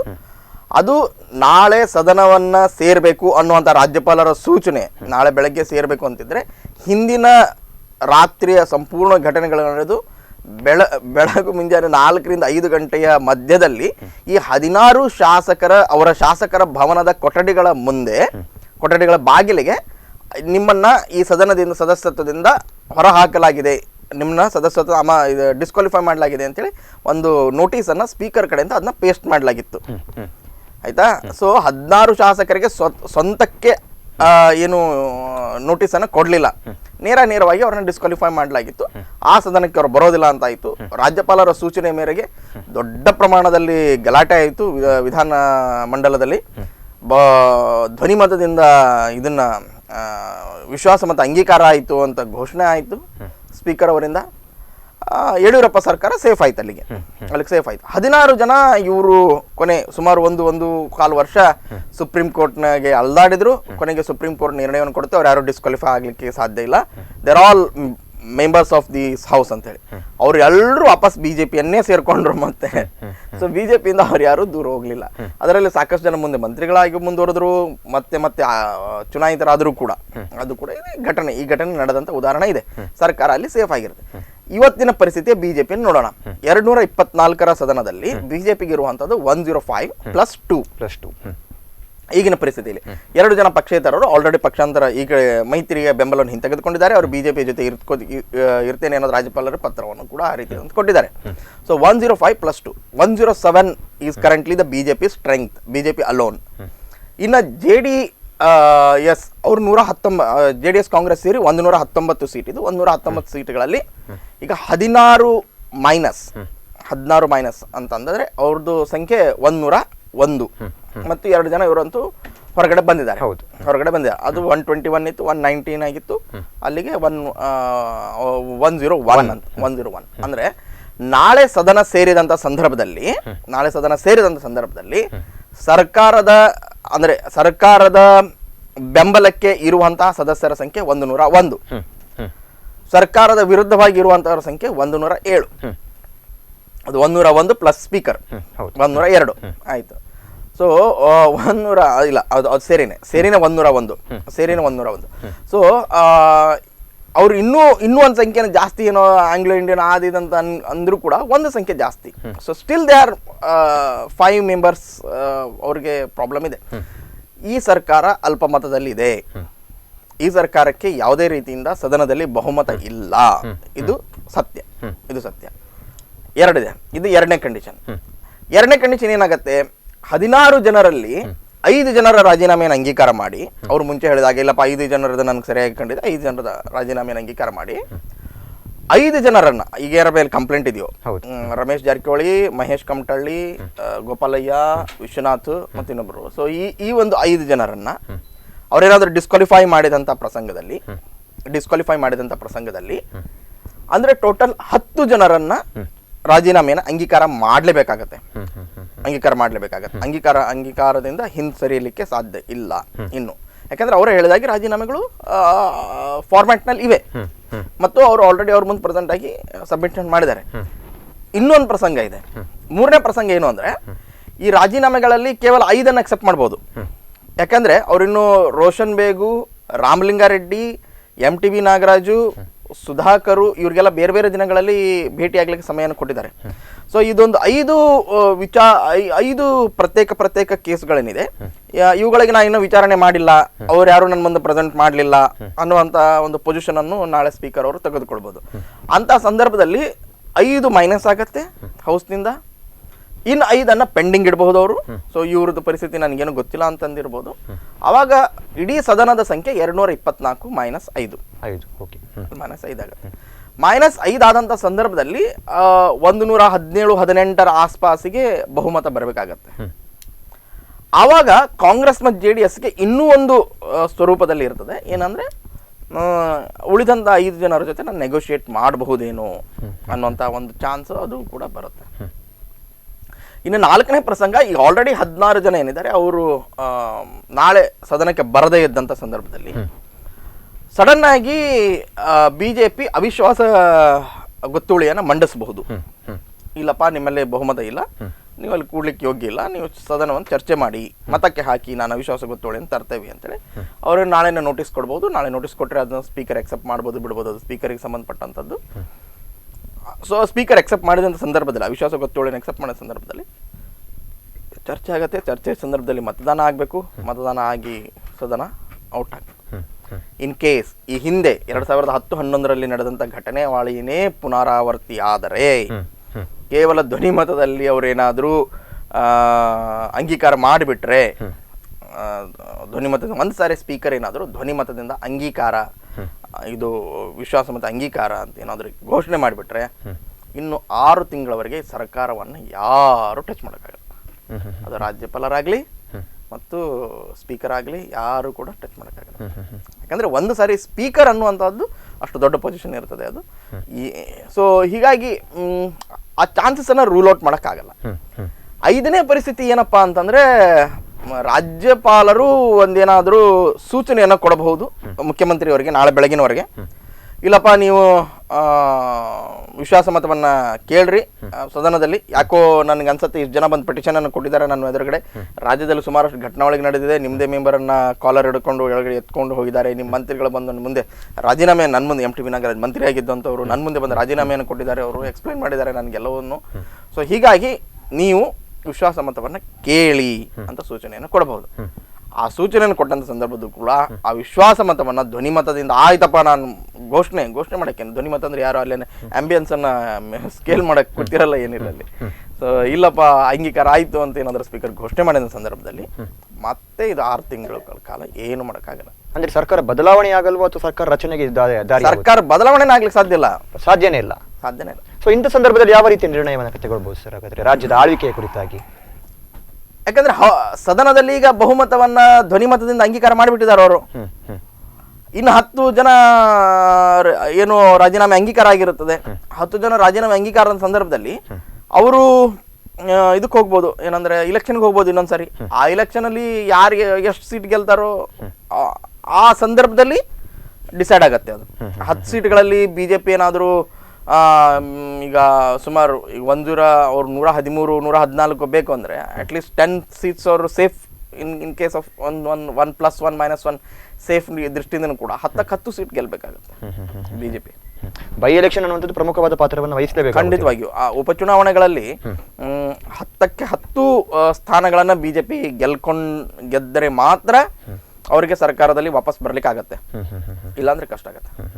ಸೊ ಡೈರೆಕ್ಟ್ ಆಗಿ ಈಗ ಇರುವಂತಹ ಶಾಸಕರುಗಳು ಏನಿದ್ದಾರೆ ಕಾಂಗ್ರೆಸ್ನಲ್ಲಿ ಡೈರೆಕ್ಟ್ ಆಗಿ ಬಿಜೆಪಿಯನ್ನು ಸೇರುವಂತಹ ಸನ್ನಿವೇಶ ಏನು ಇಲ್ವಾ? ಈ ಸನ್ನಿವೇಶ ಇಲ್ಲ. ಅಂದ್ರೆ 2/3 ಸದಸ್ಯರು ಅವರು ಪಕ್ಷವನ್ನ ಬಿಡಬೇಕು. ಅಂತ ಸಂದರ್ಭದಲ್ಲಿ ಮಾತ್ರ ಸಾಧ್ಯ ಆಗತ್ತೆ. ಈಗ 78 ಸದಸ್ಯರು ಇದ್ದಾರೆ ಅಂದ್ರೆ ಕನಿಷ್ಠ ಪಕ್ಷ 55-56 ಸದಸ್ಯರು ಪಕ್ಷವನ್ನ ಬಿಡಬೇಕಾಗತ್ತೆ. ಅಂದಾಗ ಮಾತ್ರ ಆ ಪಕ್ಷ ಅವರು ಡಿಸ್ಕ್ವಾಲಿಫಿಕೇಶನ್ ಇಂದ ಅನರ್ಹತೆಯಿಂದ ದೂರ ಆಗ್ತಾರೆ. ಈಗ ಗೋವಾದಲ್ಲಿ ಆಯ್ತು, 15 ಶಾಸಕರಲ್ಲಿ 10 ಶಾಸಕರು ಬಿಜೆಪಿಯನ್ನ ಸೇರಿಬಿಟ್ರು. ಹೀಗಾಗಿ ಅನರ್ಹತೆಯ ಪರಿಸ್ಥಿತಿಯಲ್ಲಿ ಉದ್ಭವ ಆಗೋದಿಲ್ಲ. ಸೊ ಈಗ ಆಂಟಿ ಡಿಫೆಕ್ಷನ್ ಲಾದಿಂದ, ಪಕ್ಷಾಂತರ ನಿಷೇಧ ಕಾಯ್ದೆಯಿಂದ ಹೊರಗಡೆ ಬರಬೇಕು ಅಂತಂದ್ರೆ 2/3 ಸದಸ್ಯರು ಒಟ್ಟಾಗಿಯಾಗಿ ನಾವು ಹೊಸ ಪಕ್ಷವನ್ನ ಅಂತ ಘೋಷಣೆ ಮಾಡ್ಕೋಬಹುದು. ಅವರು ಅಲ್ಲ ನಾವು ಈ ಪಕ್ಷವನ್ನ ಬಿಟ್ಕೊಂಡು ಅಂದ್ರೆ ಈ ಶಾಸಕಾಂಗ ಪಕ್ಷವನ್ನು ಬಿಟ್ಟು ನಾವು ಬಿಜೆಪಿಯನ್ನ ಮತ್ತೊಂದು ಪಕ್ಷವನ್ನ ಸೇರ್ತಾ ಇದ್ದೇವೆ ಅಂತೇಳಿ ಅವ್ರಿಗೆ ಘೋಷಣೆ ಮಾಡಬೇಕು. ಆ ಘೋಷಣೆ ಆದ್ರೆ ಅದು ಸಾಧ್ಯ ಆಗುತ್ತೆ. ಇಂತಿಷ್ಟು ಮೆಜಾರಿಟಿ ಅನ್ನುವಂಥದ್ದು ಬೇಕಾಗುತ್ತೆ ಅಲ್ಲೂ ಕೂಡ. ಅದ 2/3 ಅಂದ್ರೆ 2/3 ಅಂದ್ರೆ ಈಗ ಏನು 15 ಜನ ಅಂದ್ರೆ 5-5-5 ಅದನ್ನು 3 ಭಾಗವಾಗಿ ಮಾಡ್ಬೇಕು. ನೀವು ಆ 3 ಭಾಗದಲ್ಲಿ 2 ಭಾಗದಷ್ಟು ಸದಸ್ಯರು ಒಂದು ಪಕ್ಷದ ಜೊತೆ ಗುರುತಿಸ್ಕೊಳ್ಬೇಕು. ಅಂದಾಗ ಮಾತ್ರ ಸಾಧ್ಯ. 2/3 ಮೆಜಾರಿಟಿ ಅಂದ್ರೆ 2/3 ಯಾರು ಇರ್ತಾರೋ ಅವರು ಸರ್ಕಾರ ಅಂದ್ರೆ ಆ ಪಕ್ಷವನ್ನ ಬಿಡಬಹುದು ಒಟ್ಟಾಗಿ. ಅದಕ್ಕಿಂತ ಕಡಿಮೆಯಾಗಿ ಪಕ್ಷವನ್ನ ಬಿಡೋಕ್ಕಾಗಲ್ಲ. ಹಂಗೆ ಈಗ ಅಕಸ್ಮಾತ್ವಾಗಿ ರಾಜೀನಾಮೆ ಅಂಗೀಕಾರವಾದ್ರೂ ಕೂಡ ನಾವು ಮೈತ್ರಿ ಸರ್ಕಾರವನ್ನ ಉಳಿಸಿಕೊಳ್ಳಲೇಬೇಕು ಅನ್ನುವಂಥ ನಿಟ್ಟಿನಲ್ಲಿ ಯಾವ ರೀತಿ ಹೋರಾಡಬಹುದು? ಏನಾದರೂ ಚಾನ್ಸಸ್ ಇದೆಯಾ? ಅಕಸ್ಮಾತ್ ಆಗಿ ನಾಳೆ ಎಲ್ಲ ರಾಜೀನಾಮೆಗಳು ಅಂಗೀಕಾರ ಆದವು ಅಥವಾ ಬಿಡಪ್ಪ ಸುಪ್ರೀಂ ಕೋರ್ಟ್ ಮತ್ತೊಂದು ಯಾಕೆ ನನಗೆ ಈ ಜಂಜಾಟ ಅಂತೇಳಿ ಎಲ್ಲ ರಾಜೀನಾಮೆ ಅಂಗೀಕಾರ ಮಾಡ್ಬಿಟ್ರೆ ಅಂತ ತಿಳ್ಕೊಳ್ಳಿ, ಆವಾಗ ಒಂದು ಹೊಸ ರಾಜೀನಾಮೆ ಕೊಡಬೇಕಾಗತ್ತೆ. ಅದೇ ಮುಖ್ಯಮಂತ್ರಿಯವರು ಆ ಮುಖ್ಯಮಂತ್ರಿ ರಾಜೀನಾಮೆ ಕೊಡಬೇಕಾಗತ್ತೆ. ಈಗ ಸ್ಪೀಕರ್ ಏನಾದರೂ ಎಲ್ಲ ರಾಜೀನಾಮೆಗಳನ್ನ ಎಕ್ಸೆಪ್ಟ್ ಮಾಡಿದಂಥ ಸಂದರ್ಭದಲ್ಲಿ ಅಥವಾ ಸ್ಪೀಕರ್ ಏನಾದ್ರು ಇಲ್ಲ ರಾಜೀನಾಮೆಗಳಲ್ಲಿ 2-3 ಆ ಬದಿ ಈ ಬದಿ ಅಂತ ಏನಾದ್ರು ಅನ್ಕೊಂಡು ಕೂತ್ರೆ ಅವಾಗ ಸ್ವಲ್ಪ ಮಟ್ಟಿಗೆ ಬ್ರೀದಿಂಗ್ ಸ್ಪೇಸ್ ಅವರಿಗೆ ಸಿಗುತ್ತೆ ಸರ್. ಎಲ್ಲೋ ಒಂದ್ ಕಡೆ ಮುಖ್ಯಮಂತ್ರಿ ಬದಲಾಗ್ತಾರೆ ಅನ್ನೋದಕ್ಕೆ ಪುಷ್ಟಿ ಸಿಗ್ಬಹುದು. ಹಾಗಾದ್ರೆ ಮುಖ್ಯಮಂತ್ರಿಗಳು ಬದಲಾಗ್ತಾರೆ, ಅಕಸ್ಮಾತ್ ಒಳಗಿನ ಹೈ ಡ್ರಾಮಾ ಈ ರೀತಿ ಕೇಳಿ ಬರ್ತಾ ಇದೆ. ಮಾಡಬಹುದು, ಅಥವಾ ಕಾಂಗ್ರೆಸ್ ಕೂಡ ಸ್ಟೇಕ್ ಮಾಡಬಹುದು. ಇಲ್ಲ, ಬಟ್ ಐ ಡೋಂಟ್ ನೋ ಇಷ್ಟೊಂದು ದೊಡ್ಡ ಪ್ರಮಾಣದಲ್ಲಿ ಗೊಂದಲಗಳಾದಾಗ ಕಾಂಗ್ರೆಸ್ನ ನಾಯಕತ್ವ ನಿದ್ದೆ ಮಾಡ್ತಾ ಇತ್ತ ಅಂತ ಹೇಳೋ ನನ್ಗೆ ಅನ್ಸುತ್ತೆ. ಯಾಕಂದ್ರೆ ಗುಲಾಮ್ ನಬಿ ಆಜಾದ್ ಅಂತ ಸೀನಿಯರ್ ಲೀಡರ್ಗಳು ಬಂದು ಬೆಂಗಳೂರಿನಲ್ಲಿ ಕೂತಾಗ ಕೂಡ ಈ ರೀತಿಯಾದ ಒಂದು crisis period let's change chief minister ಅನ್ನೋ ಮಾತೇ ಇಲ್ಲ. ಅಂದ್ರೆ ಕಾಂಗ್ರೆಸ್ನ ದೊಡ್ಡ ಪ್ರಮಾಣದಲ್ಲಿ MLAಗಳು ಹೊರಗಡೆ ಹೋದಂತ ಸಂದರ್ಭದಲ್ಲಿ ಇಲ್ಲಪ್ಪ, ಎಲ್ಲೋ ಒಂದ್ ಕಡೆ ನಾಯಕತ್ವದ್ದು ಕೂಡ ಒಂದು ಕ್ರೈಸಿಸ್ ಇದೆ, ನಾಯಕತ್ವವನ್ನು ಕೂಡ ಎಲ್ಲೋ ಕನ್ಸಿಡರ್ ಮಾಡೋಣ, ಕೂತ್ಕೊಂಡು ಮಾತಾಡಬಹುದು, ಎಲ್ಲೋ ದಟ್ ಈಸ್ ಮಿಸ್ಸಿಂಗ್. ಎಲ್ಲೊಂದ್ ಕಡೆ 101ಕ್ಕೆ ತಲುಪುವಂತ ಸಂದರ್ಭದಲ್ಲಿ ಕುಮಾರಸ್ವಾಮಿ ಅವರ ಬಲ್ಲ ಮೂಲಗಳಿಂದ ಬಂದ ಮಾಹಿತಿ ರಾಜೀನಾಮೆಯನ್ನು ಕೊಡ್ತಾರೆ. ಆದ್ರೆ ಇವತ್ತು ನಡೆದಂತ ಒಂದು ಸಂಪುಟ ಸಭೆಯಲ್ಲೂ ಕೂಡ ಕಡಖಂಡಿತವಾಗಿ ಹೇಳ್ತಾರೆ, ನಾನು ರಾಜೀನಾಮೆಯನ್ನು ಕೊಡೋದಿಲ್ಲ ಅನ್ನೋದನ್ನ ಹೇಳ್ತಾ ಇರೋದು. ಅಂದ್ರೆ ಕಾಂಗ್ರೆಸ್ಗೂ ಕೂಡ, ಕಾಂಗ್ರೆಸ್ ನಾಯಕರಿಗೂ ಕೂಡ, ಗುಲಾಮ್ ನಬಿ ಆಜಾದ್ ಅಂತ ಸೀನಿಯರ್ ಲೀಡರ್ಸ್ಗೂ ಕೂಡ ದೇವೇಗೌಡರ ಎದುರುಗಳಿಗೆ ನೋಡಿ, ನಿಮ್ಮ ಮಗನ ನಾವು ಸಪೋರ್ಟ್ ಮಾಡಲ್ಲ ರೀ, ನಾನ್ ಜಾಸ್ತಿ ನಂಬರ್ ಇದೆ, ಆಲ್ರೆಡಿ ನನ್ನ MLAಗಳು ಗಲಾಟೆ ಮಾಡ್ತಾ ಇದ್ದಾರೆ, I want my chief minister to be there, you just support us ಅಂತ ಹೇಳ್ಬೋದಿತ್ತು ಅವರು. ಆ ಮಾತೇ ಇಲ್ಲ. Probably would have diffused tension to an extent. ಹೌದಾ? ಆ ಒಂದು ಮಾತೇ ಇಲ್ಲ. ಅಂದ್ರೆ ಒಂದು ಥರ್ಡ್ ಒಂದು ಏನು ಕನ್ವಿನ್ಸಿಂಗ್ ಒಂದು ಲೈನ್ ಇರ್ತದಲ್ವಾ, ಆ ಕನ್ವಿನ್ಸಿಂಗ್ ಲೈನ್ ಅನ್ನೋದೇ ಇಲ್ಲ. ಯಾಕಂದ್ರೆ ಪಕ್ಷವನ್ನ ನಾವು ಬಿಡೋದಿಲ್ಲ ಅಂತ ಬಹುತೇಕ ಎಲ್ಲ ಶಾಸಕರು ಹೇಳ್ತಾ ಇದ್ದಾರೆ. ಅಲ್ಲ, ಅದ್ ಬಿಡಿ, ಸದ್ಯದ ಮಟ್ಟಿಗೆ ಹೇಳ್ತಾರೆ ಅದನ್ನ. ಅವರು ನಾಳೆ ಬಿಡ್ತಾರೋ ಉಳಿತಾರೋ, ಅಸಮಾಧಾನ ಅನ್ನುವಂಥದ್ದು ಯಾರ ಮೇಲೆ ಅನ್ನುವಂಥದ್ದು ಪ್ರಮುಖ. ಅಸಮಾಧಾನ ಅಂದ್ರೆ ಏನು? ನಾಳೆ ಎಲ್ಲಿ ಹೋಗ್ತಾರ ಅವರು? ಈಗ ರಾಜೀನಾಮೆಯನ್ನ ಹಾಗಿದ್ರೆ ರಾಜೀನಾಮೆಯನ್ನ ಕೊಟ್ರು, ರಾಜೀನಾಮೆಯನ್ನು ಕೊಡೋ ಅವಶ್ಯಕತೆನೇ ಇರಲಿಲ್ಲ. ಪಕ್ಷ ಬಿಡುವಂತ ಸಂದರ್ಭದಲ್ಲಿ, ಬಿಡಲೇ ಇಲ್ಲದಂತ ಸಂದರ್ಭದಲ್ಲಿ ಇಷ್ಟೆಲ್ಲ ಅವ್ರಿಗೆ DK ಶಿವಕುಮಾರ್ ಹೋದ್ರು, ಮತ್ತೊಬ್ರು ಹೋದ್ರು, ಕರೆದಂತವ್ರು ಇಲ್ಲ ವಾಪಸ್ ಬನ್ನಿ ಹಾಗೆ ಹೀಗೆ ಅಂತ ಮಾಡಿದ್ರು. ಅಕಸ್ಮಾತ್ ಅವ್ರಿಗೆ ಏನಾದ್ರು ಬರುವಂತ ಇಂಟೆನ್ಷನ್ ಇತ್ತು ಅಂದ್ರೆ I think they would have by ನಾವ್ ಬಂದ್ಬಿಟ್ಟಿರುವರು. ಬೇಡಿಕೆ ಅನ್ನುವಂಥದ್ದು ಏನೋ ಅದ್ರ ಬೇಡಿಕೆ ಇರ್ತದೆ, ಆಯ್ತು ಬಗೆಹರಿಸ್ಕೊಳ್ಳೋಣ ಅಂತ ಇರ್ತದೆ. ಇದಾಯ್ತಲ್ವಾ, 40 ಶಾಸಕರು ಜನಾರ್ದನ್ ರೆಡ್ಡಿ ತೆಗೆದುಕೊಂಡು ಹೋಗಿದ್ರು ಅವ್ರನ್ನ, ಇದೇ ಲೆಡ್ ಬೈ ಕುಮಾರಸ್ವಾಮಿ. ಇನ್ನೊಂದು ಹೇಳ್ತೇನೆ ಕೇಳಿ, ಕುಮಾರಸ್ವಾಮಿ ಅವರು ಏನು ಇವತ್ತೇನು ಟೆನ್ಷನ್ ಅನ್ನ ಅನುಭವಿಸ್ತಾ ಇದ್ದಾರೋ ಇದು ಅವರದೇ ಸ್ವಯಂಕೃತ ಅಪರಾಧ, ಮುಖ್ಯಮಂತ್ರಿಯವರ ಸ್ವಯಂಕೃತ ಅಪರಾಧ. ಅವರು ಹಿಂದೆ ಏನು ಅಪೋಸಿಷನ್ ಅಲ್ಲಿ ಕುಳಿತ ಸಂದರ್ಭದಲ್ಲಿ ಯಡಿಯೂರಪ್ಪ ಸರ್ಕಾರಕ್ಕೆ ಇದೇ ಮಾದರಿಯ ತೊಂದರೆಗಳನ್ನು ಕೊಟ್ಟಿದ್ರು. ಇದೇನು ಯಡಿಯೂರಪ್ಪನವರಾಗ್ಲಿ ಬಿಜೆಪಿಯವರಾಗ್ಲಿ ಮತ್ತೊಬ್ಬರಾಗ್ಲಿ ಅಯ್ಯೋ ನನಗೆ ಹಿಂಗ್ ಮಾಡಿದ್ರು ಹಿಂಗ್ ಮಾಡಿದ್ರು ಅಂತ ಕುಮಾರಸ್ವಾಮಿ ಅವರು ನಾಳೆ ಕಣ್ಣೀರ್ ಹಾಕುವಂತ ಅವಶ್ಯಕತೆನೇ ಇಲ್ಲ.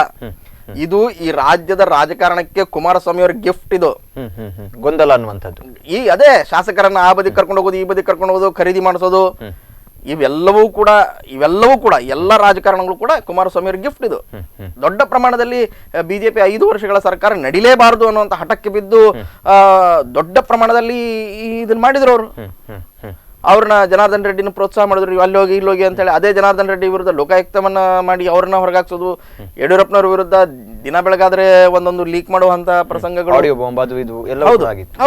ಹೌದು. ಇದು ಅಂದ್ರೆ ಹಿಂದಿನ ಅಂದ್ರೆ ಯಡಿಯೂರಪ್ಪನವ್ರ ಮುಖ್ಯಮಂತ್ರಿ ಆದಂತ ಸಂದರ್ಭದಲ್ಲಿ ಕೂಡ ಈ ರೀತಿಯಾದ ಘಟನಾವಳಿಗಳನ್ನ ಮಾಡಿದ್ರು. ನೋಡಿ, ಒಂದು ಪ್ರಸಂಗ ಹೇಳ್ತಾನೆ, ಜನಾರ್ದನ್ ರೆಡ್ಡಿ ಕ್ರೈಸಿಸ್ ನಲ್ಲೂ ಕೂಡ ಬಿಜೆಪಿಯ ಲೀಡರ್ಶಿಪ್ ಆಯ್ತಪ್ಪ ನೀವು ನೆಗೋಷಿಯೇಟ್ ಮಾಡ್ಬೇಕಲ್ವಾ, ಈಗ ಬನ್ನಿ ಅಂತ ಅವ್ರನ್ನೆಲ್ಲರನ್ನು ಕರೆದುಕೊಂಡು ಬಂದು ಓಕೆ ಅಲ್ಲಿ ಸೆಕ್ರೆಟರಿ ಚೇಂಜ್ ಮಾಡಿ ಯಾರು ಶೋಭಾ ಕರಂದ್ಲಾಜೆ ಅವ್ರ ಮಿನಿಸ್ಟ್ರಿಯನ್ನು ವಾಪಸ್ ತಕೊಳ್ಳಿ, ಇವೆಲ್ಲವೂ ಕೂಡ ಒಂದು ರೀತಿ ಒಪ್ಪಂದದ ಒಂದು ಭಾಗವಾಗಿ ಇವತ್ತು ಅಲ್ಲಿ ವರ್ಕೌಟ್ ಆಯ್ದು.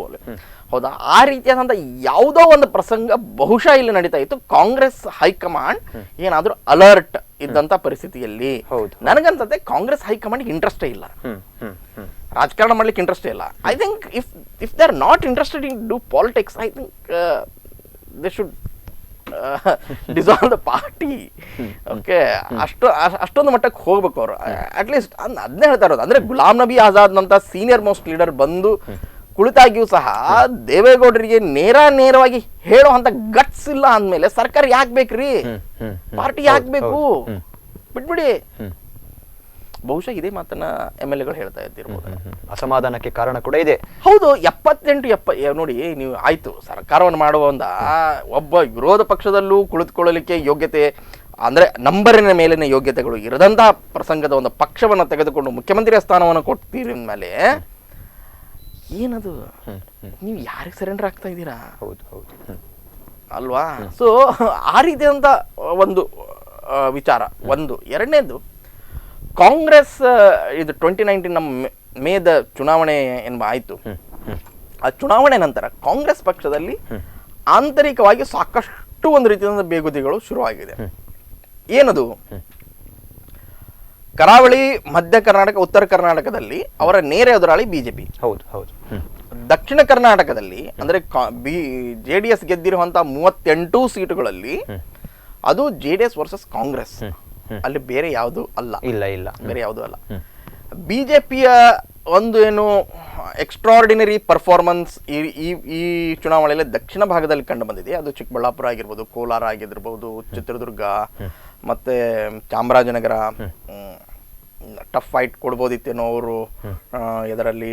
ಮೈಸೂರಿನಲ್ಲಿ ಅದು ಕೂಡ ಆಗಲಿಲ್ಲ. ತುಮಕೂರಿನ ವಿಕ್ಟ್ರಿ, ದೇವೇಗೌಡರು ಸ್ವತಃ ಅಲ್ಲಿ ಸೋತ್ ಹೋದ್ರು. ಇವೆಲ್ಲವಕ್ಕೂ ಕಾರಣ ಕ್ಯಾಂಡಿಡೇಟ್ ಅಲ್ಲಿ ಕಾಂಗ್ರೆಸ್ ಇರಲಿಲ್ಲ ಹೌದು ಅನ್ನುವಂಥದ್ದು. ಬಿಜೆಪಿಯ ಗೆಲುವು ಅನ್ನುವಂಥದಕ್ಕಿಂತಲೂ ಕೂಡ ಕಾಂಗ್ರೆಸ್ ಅಂದ್ರೆ ಎಲ್ಲೋ ಯಾವತ್ತಲೂ ಕೂಡ ಒಂದು ಥರ್ಡ್ ಕ್ಯಾಂಡಿಡೇಟ್ ಅನ್ನು ಇಟ್ಕೊಂಡೇ ರಾಜಕಾರಣ ಮಾಡಿದಂಥದ್ದು ಕ್ಷೇತ್ರಗಳು ಇವೆಲ್ಲವು. ಥರ್ಡ್ ಕ್ಯಾಂಡಿಡೇಟ್ ಎಷ್ಟು ವೋಟ್ ತಗೊಳ್ತಾರೆ ಅದ್ರ ಮೇಲೆನೆ ಕಾಂಗ್ರೆಸ್ನ ವಿಕ್ಟರಿ ಡಿಸೈಡ್ ಆಗುವಂಥ ಫ್ಯಾಕ್ಟರ್ಗಳು ಇವತ್ತು. ಮೊಯ್ಲಿ ಅಂದ್ರೆ ಯಾವತ್ತಿನವರೆಗೂ ಕುಮಾರಸ್ವಾಮಿ ಅವರು ಒಳ್ಳೆ ಪ್ರಮಾಣದ ಒಕ್ಕಲಿಗ ವೋಟ್ ತಗೊಂಡ್ರು, ಮೊಯ್ಲಿ ಅವ್ರು ಗೆದ್ಕೋತ ಬಂದಿದ್ದನು. ಸೊ ಆಸ್ ಯಾರು ಮುನಿಯಪ್ಪ ಬಿಜೆಪಿ ಅವರು ಎಷ್ಟು ಓಟ್ಗಳನ್ನು ತಿಂತಾ ಇದ್ರು ಅಷ್ಟು ಓಟ್ರ ಮೇಲೆ ಅವರು ಆರಿಸಿ ಬರುವಂಥ ಪ್ರಸಂಗ ಇತ್ತು. ಈ ಬಾರಿ ಏನಾಗ್ಬಿಡ್ತು, ಇವೆಲ್ಲವೂ ಡಿವಿಷನ್ ಆಗೋ ಬದಲಿಗೆ ಯಾವುದೋ ಒಂದು ಅಂದ್ರೆ ಮೆಜಾರಿಟಿ ಕಾಂಗ್ರೆಸ್ನ ಮತಗಳೇನಿದೆ ಅವು ಬಿಜೆಪಿಯ ಮತಗಳಾಗಿ ಪರಿವರ್ತನೆ ಆಗ್ಬಿಟ್ಟು ಇದೊಂದು ದೊಡ್ಡ ಪ್ರಮಾಣದ ಏಟು. ಹೀಗಾಗಿ ಕಾಂಗ್ರೆಸ್ನ ಆಂತರಿಕವಾಗಿಯೂ ಕೂಡ ಒಂದು ದೊಡ್ಡ ಡಿಸ್ಟೆಬಿಲಿಟಿ ಅವರಿಗೆ ಶುರು ಆಗಿರುವಂಥದ್ದು, ಕನ್ಸರ್ನ್ ಶುರು ಆಗಿರುವಂಥದ್ದು. ಹಾಗಾದ್ರೆ ನಮ್ಮ ರಾಜಕೀಯ ಮುಂದೆ ಹೇಗೆ ಈ ರೀತಿಯಾದ ಘಟನಾವಣೆಗಳು ಅಂದ್ರೆ ಪಕ್ಷದ ಶಾಸಕರ ಮಧ್ಯದಲ್ಲಿ ಬಿಡಿ, ಪಕ್ಷದ ಕಾರ್ಯಕರ್ತರ ಮಧ್ಯದಲ್ಲಿಯೂ ಕೂಡ ನಮಗೆ ನೆಲೆ ಇಲ್ಲ, ಪಕ್ಷಕ್ಕೆ ನೆಲೆ ಇಲ್ಲ. ಅವ್ರೇನ್ ಅನ್ಕೊಂಡಿದ್ರು, ಇಲ್ಲ ಎಲ್ಲ ಪಾರ್ಟಿಗಳು ವರ್ಕ್ ಮಾಡ್ತೇವೆ ನಾವು ಅನ್ನುವಂಥ ಪ್ರಸಂಗ. ಅದು ಆಗೋದಿಲ್ಲ ಅನ್ನುವಂಥದ್ದು ಕನ್ವಿನ್ಸ್ ಆಗ್ತಾ ಹೋಗ್ತಾ ಇದೆ. That is also reason. ಅಂದ್ರೆ ಈ ಪ್ರೆಷರಿಗೆ ಮಾಡಬೇಕು ಅನ್ನುವಂಥದ್ದಕ್ಕೆ ಅದು ಕೂಡ ಒಂದು ಕಾರಣ ಆಗಿದಿರಬಹುದೇನೋ ಅಂತ ಹೇಳಿ ನನಗನ್ಸುತ್ತೆ ಇದೆ. ಯಾಕಂದ್ರೆ ಪ್ರತ್ಯೇಕವಾಗಿ ನಾವು ನೋಡೋದಾದ್ರೆ ಎಲ್ಲ ತಮ್ಮ ರಾಜಕೀಯ ಸ್ವಾರ್ಥಕ್ಕಾಗಿ ರಾಜೀನಾಮೆಯನ್ನು ನೀಡ್ತಾ ಇದ್ದಾರೆ, ಅಷ್ಟು ಹಣ ಕೊಟ್ಟಿದ್ದಾರೆ, ಆಮಿಷವನ್ನ ಒಡ್ಡಿದ್ದಾರೆ. ಸ್ವತಃ ಸಿದ್ದರಾಮಯ್ಯನವರು ಈ ಮಾತನ್ನ ಹೇಳ್ತಾರೆ. ಆದ್ರೆ ವಾಸ್ತವವನ್ನು ನಾವು ಅರ್ಥ ಮಾಡಿಕೊಂಡು ಹೋದಾಗ ಇಂಥ ಎಲ್ಲ ಕಾರಣ, ನನ್ನ ಕ್ಷೇತ್ರಕ್ಕೆ ಸರಿಯಾದ ರೀತಿಯಲ್ಲಿ ಅನುದಾನ ಸಿಗ್ತಾ ಇಲ್ಲ ಅಥವಾ ಪಕ್ಷಕ್ಕೆ ಸರಿಯಾದ ಮನ್ನಣೆ ಸಿಗ್ತಾ ಇಲ್ಲ, ಈ ಎಲ್ಲ ಕಾರಣಗಳು ಇರಬಹುದು ಕೂಡ ಅನ್ನುವಂಥದ್ದು ಒಂದು ಪ್ರಮುಖವಾದ ವಿಚಾರವೇ. ವೆಲ್, ಅದು ಕೂಡ ಇದ್ದಿರಬಹುದು, ಒಂದು ಮಾತು ಹೇಳ್ತೇನೆ. ಆದರೆ ರಾಜಕಾರಣ ಅನ್ನುವಂಥದ್ದು ಒಂದು ತಾತ್ವಿಕ ದೃಷ್ಟಿಯಿಂದ ನಡಿಬೇಕಾದಂಥ ಒಂದು ಪ್ರಕ್ರಿಯೆ. ಅದು ಗಾಂಧಿ ತಮ್ಮ ಸಪ್ತಪಾತಕಗಳು ಅಂದರೆ 7 ತರಹದ ಪಾಪಗಳು ಅಂತ ಹೇಳುವಾಗ ಒಂದು ಪಾಪ ಅದರಲ್ಲಿ ತತ್ವವಿಲ್ಲದ ರಾಜಕಾರಣ ಅಂತ ಹೇಳ್ತಾರೆ. ರಾಜಕಾರಣಕ್ಕೆ ತತ್ವನೇ ಬೇಸ್. ನನಗೆ ಆಶ್ಚರ್ಯ ಆಗ್ತಾ ಇರುವಂಥದ್ದು, ವಿಶ್ವನಾಥ್, ರಾಮಲಿಂಗಾರೆಡ್ಡಿ ಅಂತವ್ರನ್ನೆಲ್ಲ ನಾನು ಸಮೀಪದಿಂದ ನೋಡಿರೋದ್ರಿಂದ ಇವರು ಯಾಕೆ ರಾಜೀನಾಮೆಯನ್ನು ಕೊಟ್ಟರು? ರಾಮಲಿಂಗಾರೆಡ್ಡಿ ಅಂತ ನಾಯಕರೆಲ್ಲ ರಾಜೀನಾಮೆಯನ್ನು ಕೊಡ್ತಾರೆ ಅನ್ನುವಂಥದ್ದು. ಇವ್ರು ಯಾಕೆ ರಾಜೀನಾಮೆಯನ್ನು ಕೊಟ್ಟರು ಅನ್ನುವಂಥದ್ದು ನನಗೆ ಇವತ್ತಿಗೂ ದೊಡ್ಡ ಪ್ರಮಾಣದ ಒಂದು ಕ್ವಶನ್ ಆಗಿ ಉಳಿದಿದೆ. ನನ್ನ ವೈಯಕ್ತಿಕವಾಗಿಯೂ ನನಗೆ ಇದಕ್ಕೆ ನಾನು ಉತ್ತರವನ್ನು ಹುಡುಕ್ಲಿಕ್ಕೆ ಎಷ್ಟೋ ಪ್ರಯತ್ನವನ್ನು ಮಾಡಿದ್ರು ಕೂಡ ಇದು ಸಿಕ್ಕಿಲ್ಲ. ಅಂದರೆ ತಾತ್ವಿಕ ದೃಷ್ಟಿಯಿಂದ, ತತ್ವಗಳ ದೃಷ್ಟಿಯಿಂದ ಎಲ್ಲೋ ಒಂದು ಕಡೆ ಉಳಿತಾರೆ. ನನಗೆ ಫಸ್ಟ್ ಆಫ್ ಆಲ್ ಯಾರು ವಿಶ್ವನಾಥ್ JDS ಬಂದದ್ದೇ ಕನ್ವಿನ್ಸ್ ಆಗಲಿಲ್ಲ. ಇನ್ನು JDS ಬಿಟ್ಟು BJPಗೆ ಏನಾದರೂ ಬರ್ತಾರೆ ಅಂತ. ಆದರೆ ಕಮಾನ್, ಎಮರ್ಜೆನ್ಸಿಯನ್ನು ಡಿಫೆಂಡ್ ಮಾಡಿಕೊಂಡು ಪುಸ್ತಕ ಬರೆದಂತಹ ವ್ಯಕ್ತಿ, ದೇವೇಗೌಡರನ್ನ ಜೀವಮಾನ ಪರ್ಯಂತ ವಿರೋಧಿಕೊಂಡ ವ್ಯಕ್ತಿ, ಅವರದಲ್ಲಿ ಹೋಗಿ ಇದನ್ನ ಮಾಡ್ತಾರೆ, ಅವ್ರದೇ ರಾಜ್ಯ ಅಧ್ಯಕ್ಷರಾಗ್ತಾರೆ, ಶಾಸಕರಾಗ್ತಾರೆ, ಆಪ್ತರು ಅಂತ ಗುರುತಿಸ್ಕೊಳ್ತಾರೆ. ಸೊ ಎಲ್ಲೋ ಒಂದು ಕಡೆ I think there is something seriously wrong with Karnataka politics ಅನ್ನುವಂಥದ್ದು ಕಂಡು ಬರ್ತದೆ. ಆದರೆ ನಾವು ಮತದಾರರು ಬಹುಶಃ ಚುನಾವಣೆಯಲ್ಲಿ ವೋಟ್ ಹಾಕುವಾಗ ಪ್ಲೀಸ್ ಟ್ರೈ ಟು ಕನ್ವಿನ್ಸ್. ಅಂದರೆ ತಾತ್ವಿಕ ದೃಷ್ಟಿಯಿಂದ ಈ ಮನುಷ್ಯ ಇದ್ದಾನ, ಅಥವಾ ನನಗೆ ಎಲ್ಲೋ ಏನಂತಂದರೆ ಒಂದು ಸೀರೆ ಪಂಚೆ ಅಥವಾ ಒಂದು 500 ರೂಪೀಸ್ ಅಥವಾ ಒಂದು ಬಾಟಲ್ ಈ ರೀತಿಯಾದಂಥ ಆಮಿಷಗಳಿಗೆ ಒಳಗಾಗಿ ನಾನು ಮತವನ್ನು ಹಾಕ್ತೇನಾ? ಅದೇ ಆಮಿಷಗಳನ್ನು ಅವ್ರು ಮಾಡ್ತಾ ಇದ್ದಾರೆ ಅಲ್ಲಿ. ಹೌದು, ಅವ್ರು ಮಾಡ್ತಾ ಇದ್ದಾರೆ. ನೋಡಿ, 1980 ಎಂಬತ್ತೊಂಬತ್ತರಲ್ಲಿ ಮೊದಲ ಬಾರಿಗೆ ಈ ರಾಜ್ಯದಲ್ಲಿ ಒಂದು ಅಲಿಗೇಷನ್ ಬರ್ತದೆ. ಏನಂತಂದ್ರೆ ಅವತ್ತಿನ ಜನತಾ ಪಕ್ಷದಲ್ಲಿ ಇದ್ದಂತಹ ಭೈರೇಗೌಡರಿಗೆ 2 ಲಕ್ಷ ರೂಪಾಯಿಗಳ ಆಮಿಷವನ್ನು ಒಡ್ಡಿದ್ರು ಅಂತ ಹೇಳಿ ಒಂದು ಸಿಡಿ ಅನ್ನು ಕೂಡ ಸಾರ್ವಜನಿಕವಾಗಿ ಬಿಡುಗಡೆ ಆಗತ್ತೆ. ಸಿಡಿ ಕೂಡ ಬಿಡುಗಡೆ ಆಗುತ್ತೆ. ಆಮಿಷವನ್ನು ಯಾರು ಒಡ್ಡಿದ್ರು? ವೀರಪ್ಪ ಮೊಯ್ಲಿ ಅವರು. ವೀರಪ್ಪ ಮೊಯ್ಲಿ ಅವರು ಹೊಡ್ತಾರೆ, ಇಲ್ಲ ನೀವು ಪಕ್ಷಾಂತರ ಮಾಡಿ, ನೀವು ನನ್ನ ಪಕ್ಷಕ್ಕೆ ಬಂದ್ಬಿಡಿ ಅನ್ನುವಂಥದ್ದನ್ನ 80ರ ಮೊದಲೇ ಅದನ್ನ ಬೈರೇಗೌಡರು ಬಹಿರಂಗ ಮಾಡ್ತಾರೆ. ಆ ನಂತರ ಕೇಸ್ ನಡೀತದ, ಕೇಸ್ ಸ್ಟ್ಯಾಂಡ್ ಆಗಲ್ಲ, ಆ ಮಾತೆಲ್ಲ ಬೇರೆ. ಆದ್ರೆ ಈ ರೀತಿಯ ದೊಡ್ಡ ಅಲಿಗೇಷನ್ ಮೊಯ್ಲಿ ಅವರ ವಿರುದ್ಧ ಕೇಳಿ ಬರ್ತದೆ. ಆ ರೀತಿ ಆಯ್ತು. ಅಲ್ಲಿಂದ ಮುಂದುವರೆಕೊಂಡು ಬಂದಂತಹ ಸಂದರ್ಭ ಏನಿದೆಯೋ ಆ ಎಲ್ಲಾ ಸಂದರ್ಭದಲ್ಲೂ ಕೂಡ ಅಂದ್ರೆ 89ರಲ್ಲಿ ಬಂತು, 91ರಲ್ಲಿ ಬಂತು, 94ರಲ್ಲಿ ಬರ್ತದೆ, 96ರಲ್ಲಿ ಬರ್ತದೆ. ದೇವೇಗೌಡ ವರ್ಸಸ್ 94ರಲ್ಲಿ ದೇವೇಗೌಡ ವರ್ಸಸ್ ರಾಮಕೃಷ್ಣ ಹೆಗಡೆ ಅತ್ಯಂತ ಕೀಳು ಮಟ್ಟದ ರಾಜಕಾರಣ ಈ ರಾಜ್ಯವನ್ನ ಕಂಡಿತು. ಅಂದ್ರೆ ಈಗೇನು ಕಾಲರ್ ಹಿಡಿದಂತ ಪರಿಸ್ಥಿತಿಯನ್ನ ನಾವು ಸುಧಾಕರ್ ಅವ್ರಿಗೆ ಹೇಳ್ತಾ ಇದ್ವು. ರಾಮಕೃಷ್ಣ ಹೆಗಡೆ ಅಂತಹ ಅತಿ ದೊಡ್ಡ ನಾಯಕರನ್ನ ಶೌಚಾಲಯದಲ್ಲಿ ಹಾಕಲಾಗಿತ್ತು. ಅವರು ಅಲ್ಲಿಂದ ತಪ್ಪಿಸ್ಕೊಂಡು ಹೊರಗೆ ಬಂದ್ರೆ ಅವ್ರ ಮೇಲೆ ಚಪ್ಪಲಿಯನ್ನು ಒಗಿಲಾಗಿತ್ತು. ಇದಕ್ಕೆಲ್ಲ ನಾಯಕತ್ವವನ್ನು ಕೊಟ್ಟವ್ರು ಯಾರು? ಇವತ್ತಿನ ಕ್ಯಾಬಿನೆಟ್ ನಲ್ಲಿ ಕೂತಿದ್ದಾರೆ. ಅವ್ರ ಹೆಸರುಗಳಲ್ಲ ನಾನು ಇದನ್ನ ಕ್ಯಾಬಿನೆಟ್ ನಲ್ಲಿ ಕೂತಿದ್ದಾರೆ ಅವರು. ಹೇಳ್ಬೇಕದಕ್ಕೆ ಆ ಕ್ಯಾಬಿನೆಟ್ ಯಾಕೆ ಅಷ್ಟೊಂದು ದೊಡ್ಡ ಪ್ರಮಾಣದ ಅಂದ್ರೆ ಒಬ್ಬ ನಾಯಕನನ್ನು ಅಷ್ಟೊಂದು ಹೀನಾಯವಾಗಿ ನಡೆಸ್ಕೊಂಡಂತಹ ಒಂದು ಏನಿತ್ತಲ್ವಾ, ಯಾಕೆ ಆ ಪರಿಸ್ಥಿತಿ ಬಂತು? ಅದೇ ಕುಟುಂಬಕ್ಕೆ ಯಾವ ನಾಯಕನ ಅಷ್ಟೊಂದು ಕೀಳಾಗಿ ನೋಡಿ ಅವನಿಗೆ ಚಪ್ಪಲಿಯನ್ನು ಅಲ್ಲಿ ಎಸೆಯುವಷ್ಟು ಮಟ್ಟಕ್ಕೆ ನಡೆಸ್ಕೊಂಡ್ರು. ಈ ರಾಜ್ಯ ಕಂಡಂತ ಬಹುಶಃ ಒಬ್ಬ ಮೇಧಾವಿ ರಾಜಕೀಯ ನೇತಾರ ತತ್ವಗಳನ್ನ, ಗಾಂಧಿ ಜಯಪ್ರಕಾಶ್ ನಾರಾಯಣರ ತತ್ವಗಳನ್ನ ತಲೆ ಮೇಲೆ ಇಟ್ಕೊಂಡು ನಡೆದಂತ ಒಬ್ಬ ರಾಜಕಾರಣಿಯನ್ನ ಅಷ್ಟೊಂದು ಕೀಳಾಗಿ ಇವರು ನಡೆಸ್ಕೊಂಡ್ರಲ್ಲ. ಕರ್ಮ is haunting them back. So ಅದೇ ಅವ್ರಿಗೆ ಇವತ್ತಿನ ದಿವಸ ಅಧಿಕಾರವನ್ನು ಉಳಿಸ್ಕೊಳ್ಳಿಕ್ಕಾಗಿತ್ತು. ಈ ದೇಶದಲ್ಲಿ ನಾವು ಡಿಸ್ಟೆಬಿಲೈಸೇಷನ್, ಡಿಸ್ಕ್ವಾಲಿಫಿಕೇಶನ್ ಆಫ್ ಮೆಂಬರ್ಸ್, ಸರ್ಕಾರಗಳ ಬಹುಮತ ಇವುಗಳ ಬಗ್ಗೆ ನಾವು ಮಾತನಾಡುವಾಗ ಬೊಮ್ಮಾಯಿ ಪ್ರಕರಣವನ್ನ ಪದೇ ಪದೇ ರೆಫರೆನ್ಸ್ ಕೊಡ್ತೀವಿ. ಬೊಮ್ಮಾಯಿ ಪ್ರಕರಣಕ್ಕೆ ಕಾರಣ ಆದವರು ಯಾರು? ದೇವೇಗೌಡರು. 27 MLA ವಾಪಸ್ ತಕೊಂಡು ರಾಜ್ಯಪಾಲರಿಗೆ ಮನವಿ ಕೊಟ್ಟು ಸರ್ಕಾರವನ್ನ ಬೀಳಿಸ್ಲಿಕ್ಕೆ ಕಾರಣ ಯಾರಾದ್ರೂ ಅವತ್ತಿನ ದಿನ? ದೇವೇಗೌಡರು.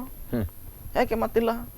ಅಂದ್ರೆ ಇವತ್ತು ನನ್ನ ಸರ್ಕಾರ ಅಂದ್ರೆ ತಮ್ಮ ಮಗನ ಸರ್ಕಾರವನ್ನ ಬೀಳಿಸ್ಲಿಕ್ಕೆ ಪ್ರಯತ್ನ ಮಾಡ್ತಾರೆ ಅಂತ ಕಣ್ಣೀರ್ ಹಾಕ್ತಾರಲ್ವಾ, ಈ ರಾಜ್ಯದ ಜನರು ಕೂಡ ಇತಿಹಾಸವನ್ನ ನೆನಪಾರಬಾರ್ದು. ಇತಿಹಾಸದ ಘಟನೆಗಳಲ್ಲಿ ಇವೆಲ್ಲವೂ ದಾಖಲಾಗಿದೆ. 92ರಲ್ಲಿ ನರಸಿಂಹರಾಯರ ಸರ್ಕಾರವನ್ನ ಉಳಿಸ್ಕೊಳ್ಳಿಕ್ಕೆ JMM 4 ಜನ MP ಗಳನ್ನು ಖರೀದಿ ಮಾಡಲಾಗಿತ್ತು. ಒಬ್ಬೊಬ್ಬರಿಗೆ ಅವತ್ತಿನ ದಿವಸಕ್ಕೆ 1 ಕೋಟಿ ರೂಪಾಯಿಗಳನ್ನು ಹಣವನ್ನು ಕೊಡಲಾಗಿತ್ತು. ಎಲ್ಲಿಂದ ಸಪ್ಲೈ ಆಗಿತ್ತು? ಆ ಚಾರ್ಜ್ ಶೀಟ್ ನಲ್ಲಿ ಯಾರ್ಯಾರ ಹೆಸರಿದೆ? ಯಾರ್ಯಾರ ಹೆಸರಿತ್ತು? ಆಯ್ತು, of course they all got clean chit, no doubt in it. But allegations were allegations.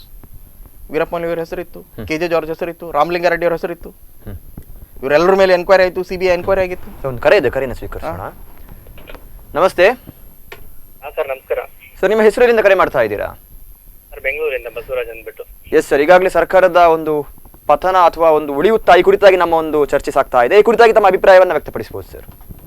ಅಭಿಪ್ರಾಯ ಬಂದ್ಬಿಟ್ಟು ನೋಡಿ, ಒಂದು ವಾರದಿಂದ ಇವ್ರು ಏನ್ ರಾಜಕೀಯ ಮಾಡ್ತಾ ಇದಾರೋ, ಏನ್ ಡೊಂಬರಾಟ ಮಾಡ್ತಾ ಇದಾರೋ ಅಂತ ಗೊತ್ತಾಗ್ತಾ ಇಲ್ಲ. ಹೌದು ಸರ್, ಹೌದು. ರಾಜ್ಯದಲ್ಲಿ ಮಳೆ ಇಲ್ಲ, ಬರಗಾಲ ಇದೆ, ಅದನ್ನೆಲ್ಲ ಬಿಟ್ಬಿಟ್ಟು ಒಬ್ರು ಕಲರ್ ಇನ್ನೊಬ್ರು ಇಟ್ಕೊಂಡ್ಬಿಟ್ಟು ಮುಂಬೈ ಹೋಗೋದು, ಡೆಲ್ಲಿ ಹೋಗೋದು, ಇದನ್ನ ಮಾಡ್ತಾ ಇದ್ರೆ ಜನಸಾಮಾನ್ಯರ ಸ್ಥಿತಿ ಏನಾಗಿದ್ರೆ? ಇವ್ರೇನ್ ರಾಜಕೀಯ ಮಾಡ್ತಾ ಇದಾರೆ, ಏನ್ ಮಾಡ್ತಾ ಇದಾರೆ? ಹೌದು ಹೌದು ಹೌದು. ಅಲ್ಲ, ಕೆಂಗಲ್ ಹನುಮಂತಯ್ಯ ಕಟ್ಸಿದ್ದು ವಿಧಾನಸೌಧನ ಹೋಗ್ಬಿಟ್ಟು ಗುಂಡ ಇದನ್ ಮಾಡ್ಬಿಟ್ರಲ್ಲ. ಸರ್, ಒಬ್ಬ ಶಾಸಕ ಅಂದ್ರೆ ಬೆಲೆ ಇಲ್ವಾ? ಶಾಸಕನ ಯಾವ ರೀತಿ ವರ್ತಿಸ್ಬೇಕನ್ನೋದು ಬೆಲೆ ಇಲ್ವಾ? ಅವ್ನ್ ಯಾವ ತರ ಇದನ್ ಮಾಡ್ಬೇಕನ್ನೋದು ಇವ್ರಿಗೆ ಇದಿಲ್ವಾ? ಒಬ್ಬ ಜನಪ್ರತಿನಿಧಿ ಆಗ್ಬಿಟ್ಟು ಜನಪ್ರತಿನಿಧಿಗೆ ಇದನ್ನ ಹೇಳ್ಕೊಡಂತವ್ರು ನಾವೇ ಈ ತರ ಕಚ್ಚಾಡ್ಕೊಂಡ್ರೆ ಏನ್ ಸರ್ ಇದು? ಹೌದು ಹೌದು. ನಮ್ ಕರ್ನಾಟಕದಲ್ಲಿ ಇದು ಒಂದು ರೆಕಾರ್ಡ್ ಸರ್. ಇದು ರೆಕಾರ್ಡ್ ಅಲ್ಲ, ಒಂದು ರೀತಿ ಶಾಪ ಅಂತಾನೆ ಹೇಳ್ಬೋದು ಕರ್ನಾಟಕದ ರಾಜಕೀಯಕ್ಕೆ. ಪ್ರತಿ ವರ್ಷ ಕೂಡ ಇದು ಕರ್ನಾಟಕದ ರಾಜಕೀಯಕ್ಕೆ ಒಂದು ರೀತಿಯ ಶಾಪ ಅಂತಾನೆ ಹೇಳ್ಬೋದು ಸರ್ ಇದನ್ನ, ಈಗಾಗಲೇ ಹೇಳಿದ ಹಾಗೆ. ನಿಜ ಬಂದ್ಬಿಟ್ಟು ನೋಡಿ, ಇವ್ರ ಮೈತ್ರಿ ಸರ್ಕಾರ ಯಾವತ್ ಮಾಡ್ಕೊಂಡ್ರೋ ಗೊತ್ತಿಲ್ಲ. ಬಟ್ ಅವತ್ತಿಂದ 1.5 ವರ್ಷ ಆಯ್ತು ಬಿಜೆಪಿ ಅವರು ಇವ್ರನ್ನ ಬಿಡಕ್ ತಯಾರಿಲ್ಲ, ಅವರು ಬಿಟ್ಕೊಡಕ್ ರೆಡಿ ಇಲ್ಲ. ಸೆಂಟ್ರಲ್ಲಿ ಜನಸಾಮಾನ್ಯರು ಸಾಯ್ತಾ ಇದ್ದಾರೆ. ಹೌದು ಸರ್, ಹೌದು ಹೌದು. ಇವ್ರಿಗೇನ್ ಅನ್ಸಲ್ವ? ಇವ್ರಿಗೆ ಮಳೆ ಇಲ್ಲ, ಬರಗಾಲ ಇದೆ, ಇವ್ರು ರಾಜಕೀಯ ಮಾಡ್ಕೊಂಡ್ಬಿಟ್ಟು ಅವ್ರ ಕಲರ್ ಇವ್ರು ಹಿಡ್ಕೊಂಡು ಇವ್ರ ಕಲರ್ ಅವ್ರು ಹಿಡ್ಕೊಂಡ್ಬಿಟ್ಟು ಈ ತರ ಡೊಂಬರಾಟ ಮಾಡಿದ್ರೆ ಅಂದ್ರೆ ಇವ್ರು ಹೆಂಗ್ ಸರ್ ಇವ್ರು ರಾಜ್ಯ ಮುನ್ನಡೆಸ್ತಾರೆ? ಇವ್ರು ಇವ್ರಿಗೇನ್ ಮಾನ ಮರ್ಯಾದೆ ಇಲ್ವಾ ಇವ್ರಿಗೆ? ಹೌದು ಸರ್, ಇದು ನಾವು ಮತ ಚಲಾಯಿಸುವಂತ ಜನಗಳು ಈಗ ಯೋಚನೆ ಮಾಡುವಂತ ಒಂದು ಸಂದರ್ಭ ಬಂದಿದೆ ಈಗ, ನಿಜ ಹೇಳ್ಬೇಕು ಅಂದ್ರೆ. ಸರ್ ಧನ್ಯವಾದ, ಕರೆ ಮಾಡಿದ್ದಕ್ಕೆ ಧನ್ಯವಾದ. ಈಗಾಗಲೇ ಹೇಳಿದ ಹಾಗೆ ಕರೆ ಮಾಡಿದಂಥ ವೀಕ್ಷಕರು ಒಂದು ಉತ್ತಮವಾದ ಮಾತನ್ನು ಹೇಳಿದ್ದಾರೆ ಅಂತ ಹೇಳ್ಬೋದು. ಸಂಬಂಧಪಟ್ಟ ಹಾಗೆ ನಿನ್ನೆ ದಿವಸದಲ್ಲಿ ನಡೆದಂತಹ ಒಂದು ಗಲಾಟೆ ಅನ್ನುವಂಥದ್ದು, ಸೊ ಇವರನ್ನ ತಡೆಯುವಂಥವ್ರು ಯಾರು ಇಲ್ವಾ? ಈಗಾಗಲೇ ಇನ್ನೊಂದು ಉದಾಹರಣೆಯನ್ನು ಕೂಡ ನೀವು ಕೊಟ್ಟಿದ್ರಿ ಈ ಹಿಂದೆ ಆದಂಥ ಒಂದು ಘಟನೆ ಕುರಿತಾಗಿ. ಹೌದು, ಅದೇ ನಿನ್ನೆ ನಡೆದಂಥ ಘಟನೆ ದೊಡ್ಡ ಘಟನೆ ಅಲ್ಲ ಅದು. ಆದರೆ ಅಂದರೆ ಆ ದೃಷ್ಟಿಯಿಂದ ಹಿಂದೆ ನಡೆದ ಘಟನೆಗಳಿಗೆ ಕಂಪೇರ್ ಮಾಡಿದರೆ ಬರೀ ಕಾಲರ್ ಹಿಡ್ಕೊಂಡು ಎಳ್ಕೊಂಡು ಹೋದ್ರು ಅವರನ್ನು. ಕೆನ್ನೆ ಹೊಡೆದಂಥ ಉದಾಹರಣೆ ಇದೆ. ಗೂಳಿಹಟ್ಟಿ ಶೇಖರ್ ಅವರು ಅಂಗಿ ಏನೋ ವಿಧಾನಮಂಡಲದ ಆ ಒಂದು ಸ್ಥಾನದ ಮೇಲೆ ಎದ್ದು ನಿಂತ್ಕೊಂಡು ಅಂಗಿಯನ್ನು ಹರಿದು ತಮ್ಮ ಅಂಗಿಯನ್ನು ಹರಿದು ಎರಡೂ ಕೈಗಳಿಂದ ಅಲ್ಲಿ ಬಾಯಿ ಬಡ್ಕೊಂಡಂತಹದ್ದಿದೆ. ಅಂದ್ರೆ ಒಬ್ಬ ಮಂತ್ರಿ ಎಷ್ಟೊಂದು ಲಜ್ಜೆಗೆಟ್ಟತನದಲ್ಲಿ ತನಕ್ಕೆ ಇಳಿಬೇಕು, ಅದು ಎಲ್ಲವೂ ಇಳಿದಾಗಿ ಹೋಗ್ಬಿಟ್ಟಿದೆ. ಸುಧಾಕರ್ ಮೇಲಿನ ಹಲ್ಲೆ ಒಂದು just an addition to that. ಅಂದ್ರೆ ವರ್ಸ್ಟ್ ಅನ್ನೋ ಅಂತದ್ದು ಏನಿದೆಯಲ್ಲ, ಈ ರಾಜ್ಯದಲ್ಲಿ ಸುಮಾರಷ್ಟು ಈ ರೀತಿಯ ಘಟನೆಗಳು ನಡೆದು ಹೋದಂತಹ ಘಟನೆಗಳು ಸುಮಾರಷ್ಟು ಪ್ರಕರಣಗಳು ಇದಾವೆ. ಸೊ ಈ ಘಟನೆಗಳು ಇವೆ.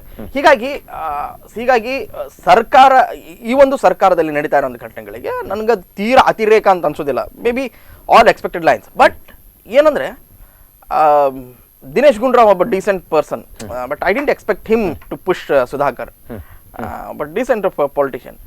But Priyank Kharge, come on, of all the people, Priyank Kharge ಆ ಸುಧಾಕರ್ ಅವ್ರನ್ನ ಎಳಿತಾ ಇದ್ದಂತ ಘಟನೆ ನೋಡಿದ್ರೆ ಏನಿದು ಅಂದ್ರೆ, ಒಬ್ಬ ರಾಜಕಾರಣದಲ್ಲಿ ಒಬ್ಬ ಡಿಸೆನ್ಸಿಯನ್ನ ಅವ್ರ ತಂದೆ ಇಷ್ಟು ವರ್ಷ ರಾಜಕಾರಣ ಮಾಡಿದಂಥವ್ರು ಮೊನ್ನೆ ಇಲೆಕ್ಷನ್ ಅಲ್ಲಿ ಬಹುಶಃ ಇಲೆಕ್ಷನ್ ಸೋತಂತಹದ್ದೇನಾದ್ರೂ ಆ ಸಿಟ್ಟು ಏನಾದ್ರು ಇವ್ರ ಹತ್ರ ಅಷ್ಟೊಂದು ಇದೆಯಾ? ಅದರ ಅರ್ಧ ಪ್ರಮಾಣದ ಸಿಟ್ಟನ್ನು ಹಾಕಿ ಕೆಲಸ ಮಾಡಿದ್ರೆ ಬಹುಶಃ ಅವ್ರ ತಂದೆ ಸೋಲ್ತಾ ಇರ್ಲಿಲ್ವೇನೋ ಮೊನ್ನೆ ಇದರಲ್ಲಿ. ಯಾಕೆ ಜನ ಅವರಿಂದ ದೂರ ಹೋಗ್ತಾ ಇದ್ದಾರೆ? ಇದೇ ಆಕ್ರೋಶ ಅಲ್ಲ, ಉಮೇಶ್ ಜಾಧವ್ ಹೊರಗೆ ಹೋಗೋಕ್ಕೂ ಕೂಡ ಪ್ರಿಯಾಂಕ್ ಖರ್ಗೆ ಅವರಿಗೆ ಸ್ಥಾನವನ್ನು ಕೊಟ್ಟರು ಅನ್ನೋ ಆಕ್ರೋಶದಿಂದಲೇ ಹೊರಗೆ ಹೋದ್ರು. ಅಂದ್ರೆ ಕುಟುಂಬ ರಾಜಕಾರಣ, ಕೆಲವೇ ತಮಗೆ ಬೇಕಾದಂತವ್ರನ್ನ ನರ್ಚರ್ ಮಾಡುವಂಥದ್ದು, ಅವ್ರ ಯೋಗ್ಯತೆ ಇರ್ಲಿ ಬಿಡ್ಲಿ ಅನ್ನುವಂಥದ್ದನ್ನ ಆದ್ರೂ ಕೂಡ ಅವ್ರನ್ನ ಸ್ಥಾನಮಾನವನ್ನ ಕೊಡುವಂಥದ್ದು. ಇದು ನೋಡಿ, ಡಾಕ್ಟರ್ ಕೆ ಸುಧಾಕರ್ ಅವರು ಇಂಡಿಪೆಂಡೆಂಟ್ ಆಗಿ ಅವ್ರದೇ ಆದಂತಹ ಒಂದು ಗತ್ತಿನಿಂದ ಆರಿಸಿ ಬಂದಂತಹ ಒಬ್ಬ ವ್ಯಕ್ತಿ. ಅವರು ಈಗ ಸುಮಾರು ಮೂರನೇ ಎಲೆಕ್ಷನ್ ಈ ಬಾರಿ ಚುನಾಯಿತರಾಗ್ತಾ ಇರುವಂತದ್ದು. ಅವರು ವಯೋಮಾನದಲ್ಲಿ ಕೂಡ ಪ್ರಿಯಾಂಕ್ ಖರ್ಗೆ ಅವರ ಆಸ್ಪಾಸ್ನಲ್ಲೇ ಬಂದಿರುವಂತದ್ದು. ಮತ್ತು ಒಂದನೇ ಸಾರಿ ಆರಿಸಿ ಬಂದರು just because of the tag of Kharge. If somebody gets into the ministry, ಸಹಜವಾಗಿ ಅದೊಂದು ಅಸಮಾಧಾನ ಇರುತ್ತದೆ, ನಾನು ಯಾಕೆ ಇರಬೇಕು ಅನ್ನುವಂಥದ್ದನ್ನ. ಅದು ಬಹಿರಂಗವಾಗಿ ವ್ಯಕ್ತ ಆಗ್ತಾ ಇದೆ ಈ ಸಂದರ್ಭದಲ್ಲಿ. ರಾಜ್ಯದ ರಾಜಕಾರಣದಲ್ಲಿ ಏನಾಗುತ್ತೆ, ಇವೆಲ್ಲವೂ ಕಂಡು ಬರುವಂತಹದ್ದು ಪ್ರಸಂಗಗಳು ತುಂಬಾ ಹೆಚ್ಚಿನದ್ದು. ಅದಕ್ಕೆ ಒಂದು ಐಡಿಯಾಲಜಿಕಲ್ ಬೇಸ್ನಲ್ಲಿ ಪಕ್ಷವನ್ನ ನಡೆಸಬೇಕು, ಐಡಿಯಾಲಜಿಕಲ್ ಬೇಸ್ನಲ್ಲಿ ರಾಜಕಾರಣವನ್ನ ಮಾಡಬೇಕು ಅನ್ನುವಂಥದ್ದು ನನಗನ್ಸತ್ತೆ. ಇವೆಲ್ಲ ಘಟನಾ ಚಕ್ರಗಳನ್ನು ನೋಡಿದರೆ it's a high time that Karnataka should think for a parallel politics.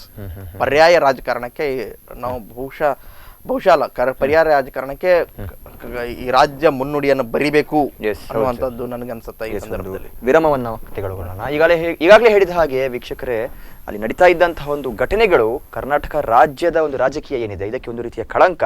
ಜನಪ್ರತಿನಿಧಿಗಳಾಗಿ ಈ ರೀತಿಯ ಒಂದು ವರ್ತನೆಯನ್ನ ತೋರಿಸಿದ್ರೆ ಜನಸಾಮಾನ್ಯರು ಏನ್ ಮಾಡಬೇಕು ಪ್ರಮುಖವಾಗಿ ಬರುವಂತಹ ಒಂದು ಪ್ರಶ್ನೆ. ಈ ಕುರಿತಾಗಿ ಇನ್ನಷ್ಟು ಚರ್ಚೆಯನ್ನ ಮಾಡ್ತೀವಿ. ಕಾರ್ಯಕ್ರಮ ಮುಂದುವರಿಯುತ್ತೆ ಸಣ್ಣ ವಿರಾಮದ ಬಳಿಕ.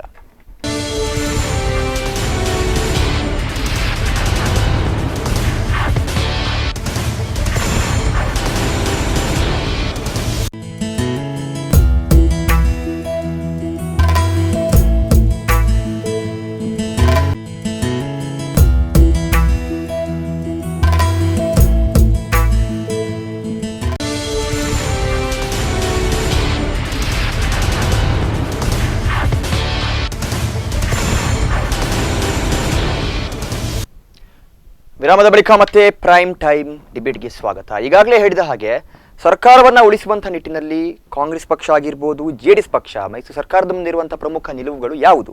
ಇದಲ್ಲದೆ ಇದನ್ನೆಲ್ಲ ಮೀರಿ ಇನ್ನು ಸರ್ಕಾರ ಪತನವಾದರೂ ಕೂಡ ಯಾವ ರೀತಿಯಾಗಿ ಶಾಸಕರ ಮೇಲೆ ಕ್ರಮಗಳನ್ನ ಸಂಬಂಧಪಟ್ಟಂತಹ ನಾಯಕರು ತೆಗೆದುಕೊಳ್ಳಬಹುದಾಗಿದೆ, ಈ ಕುರಿತಾಗಿ ಚರ್ಚೆಯನ್ನು ಮುಂದುವರಿಸೋಣ.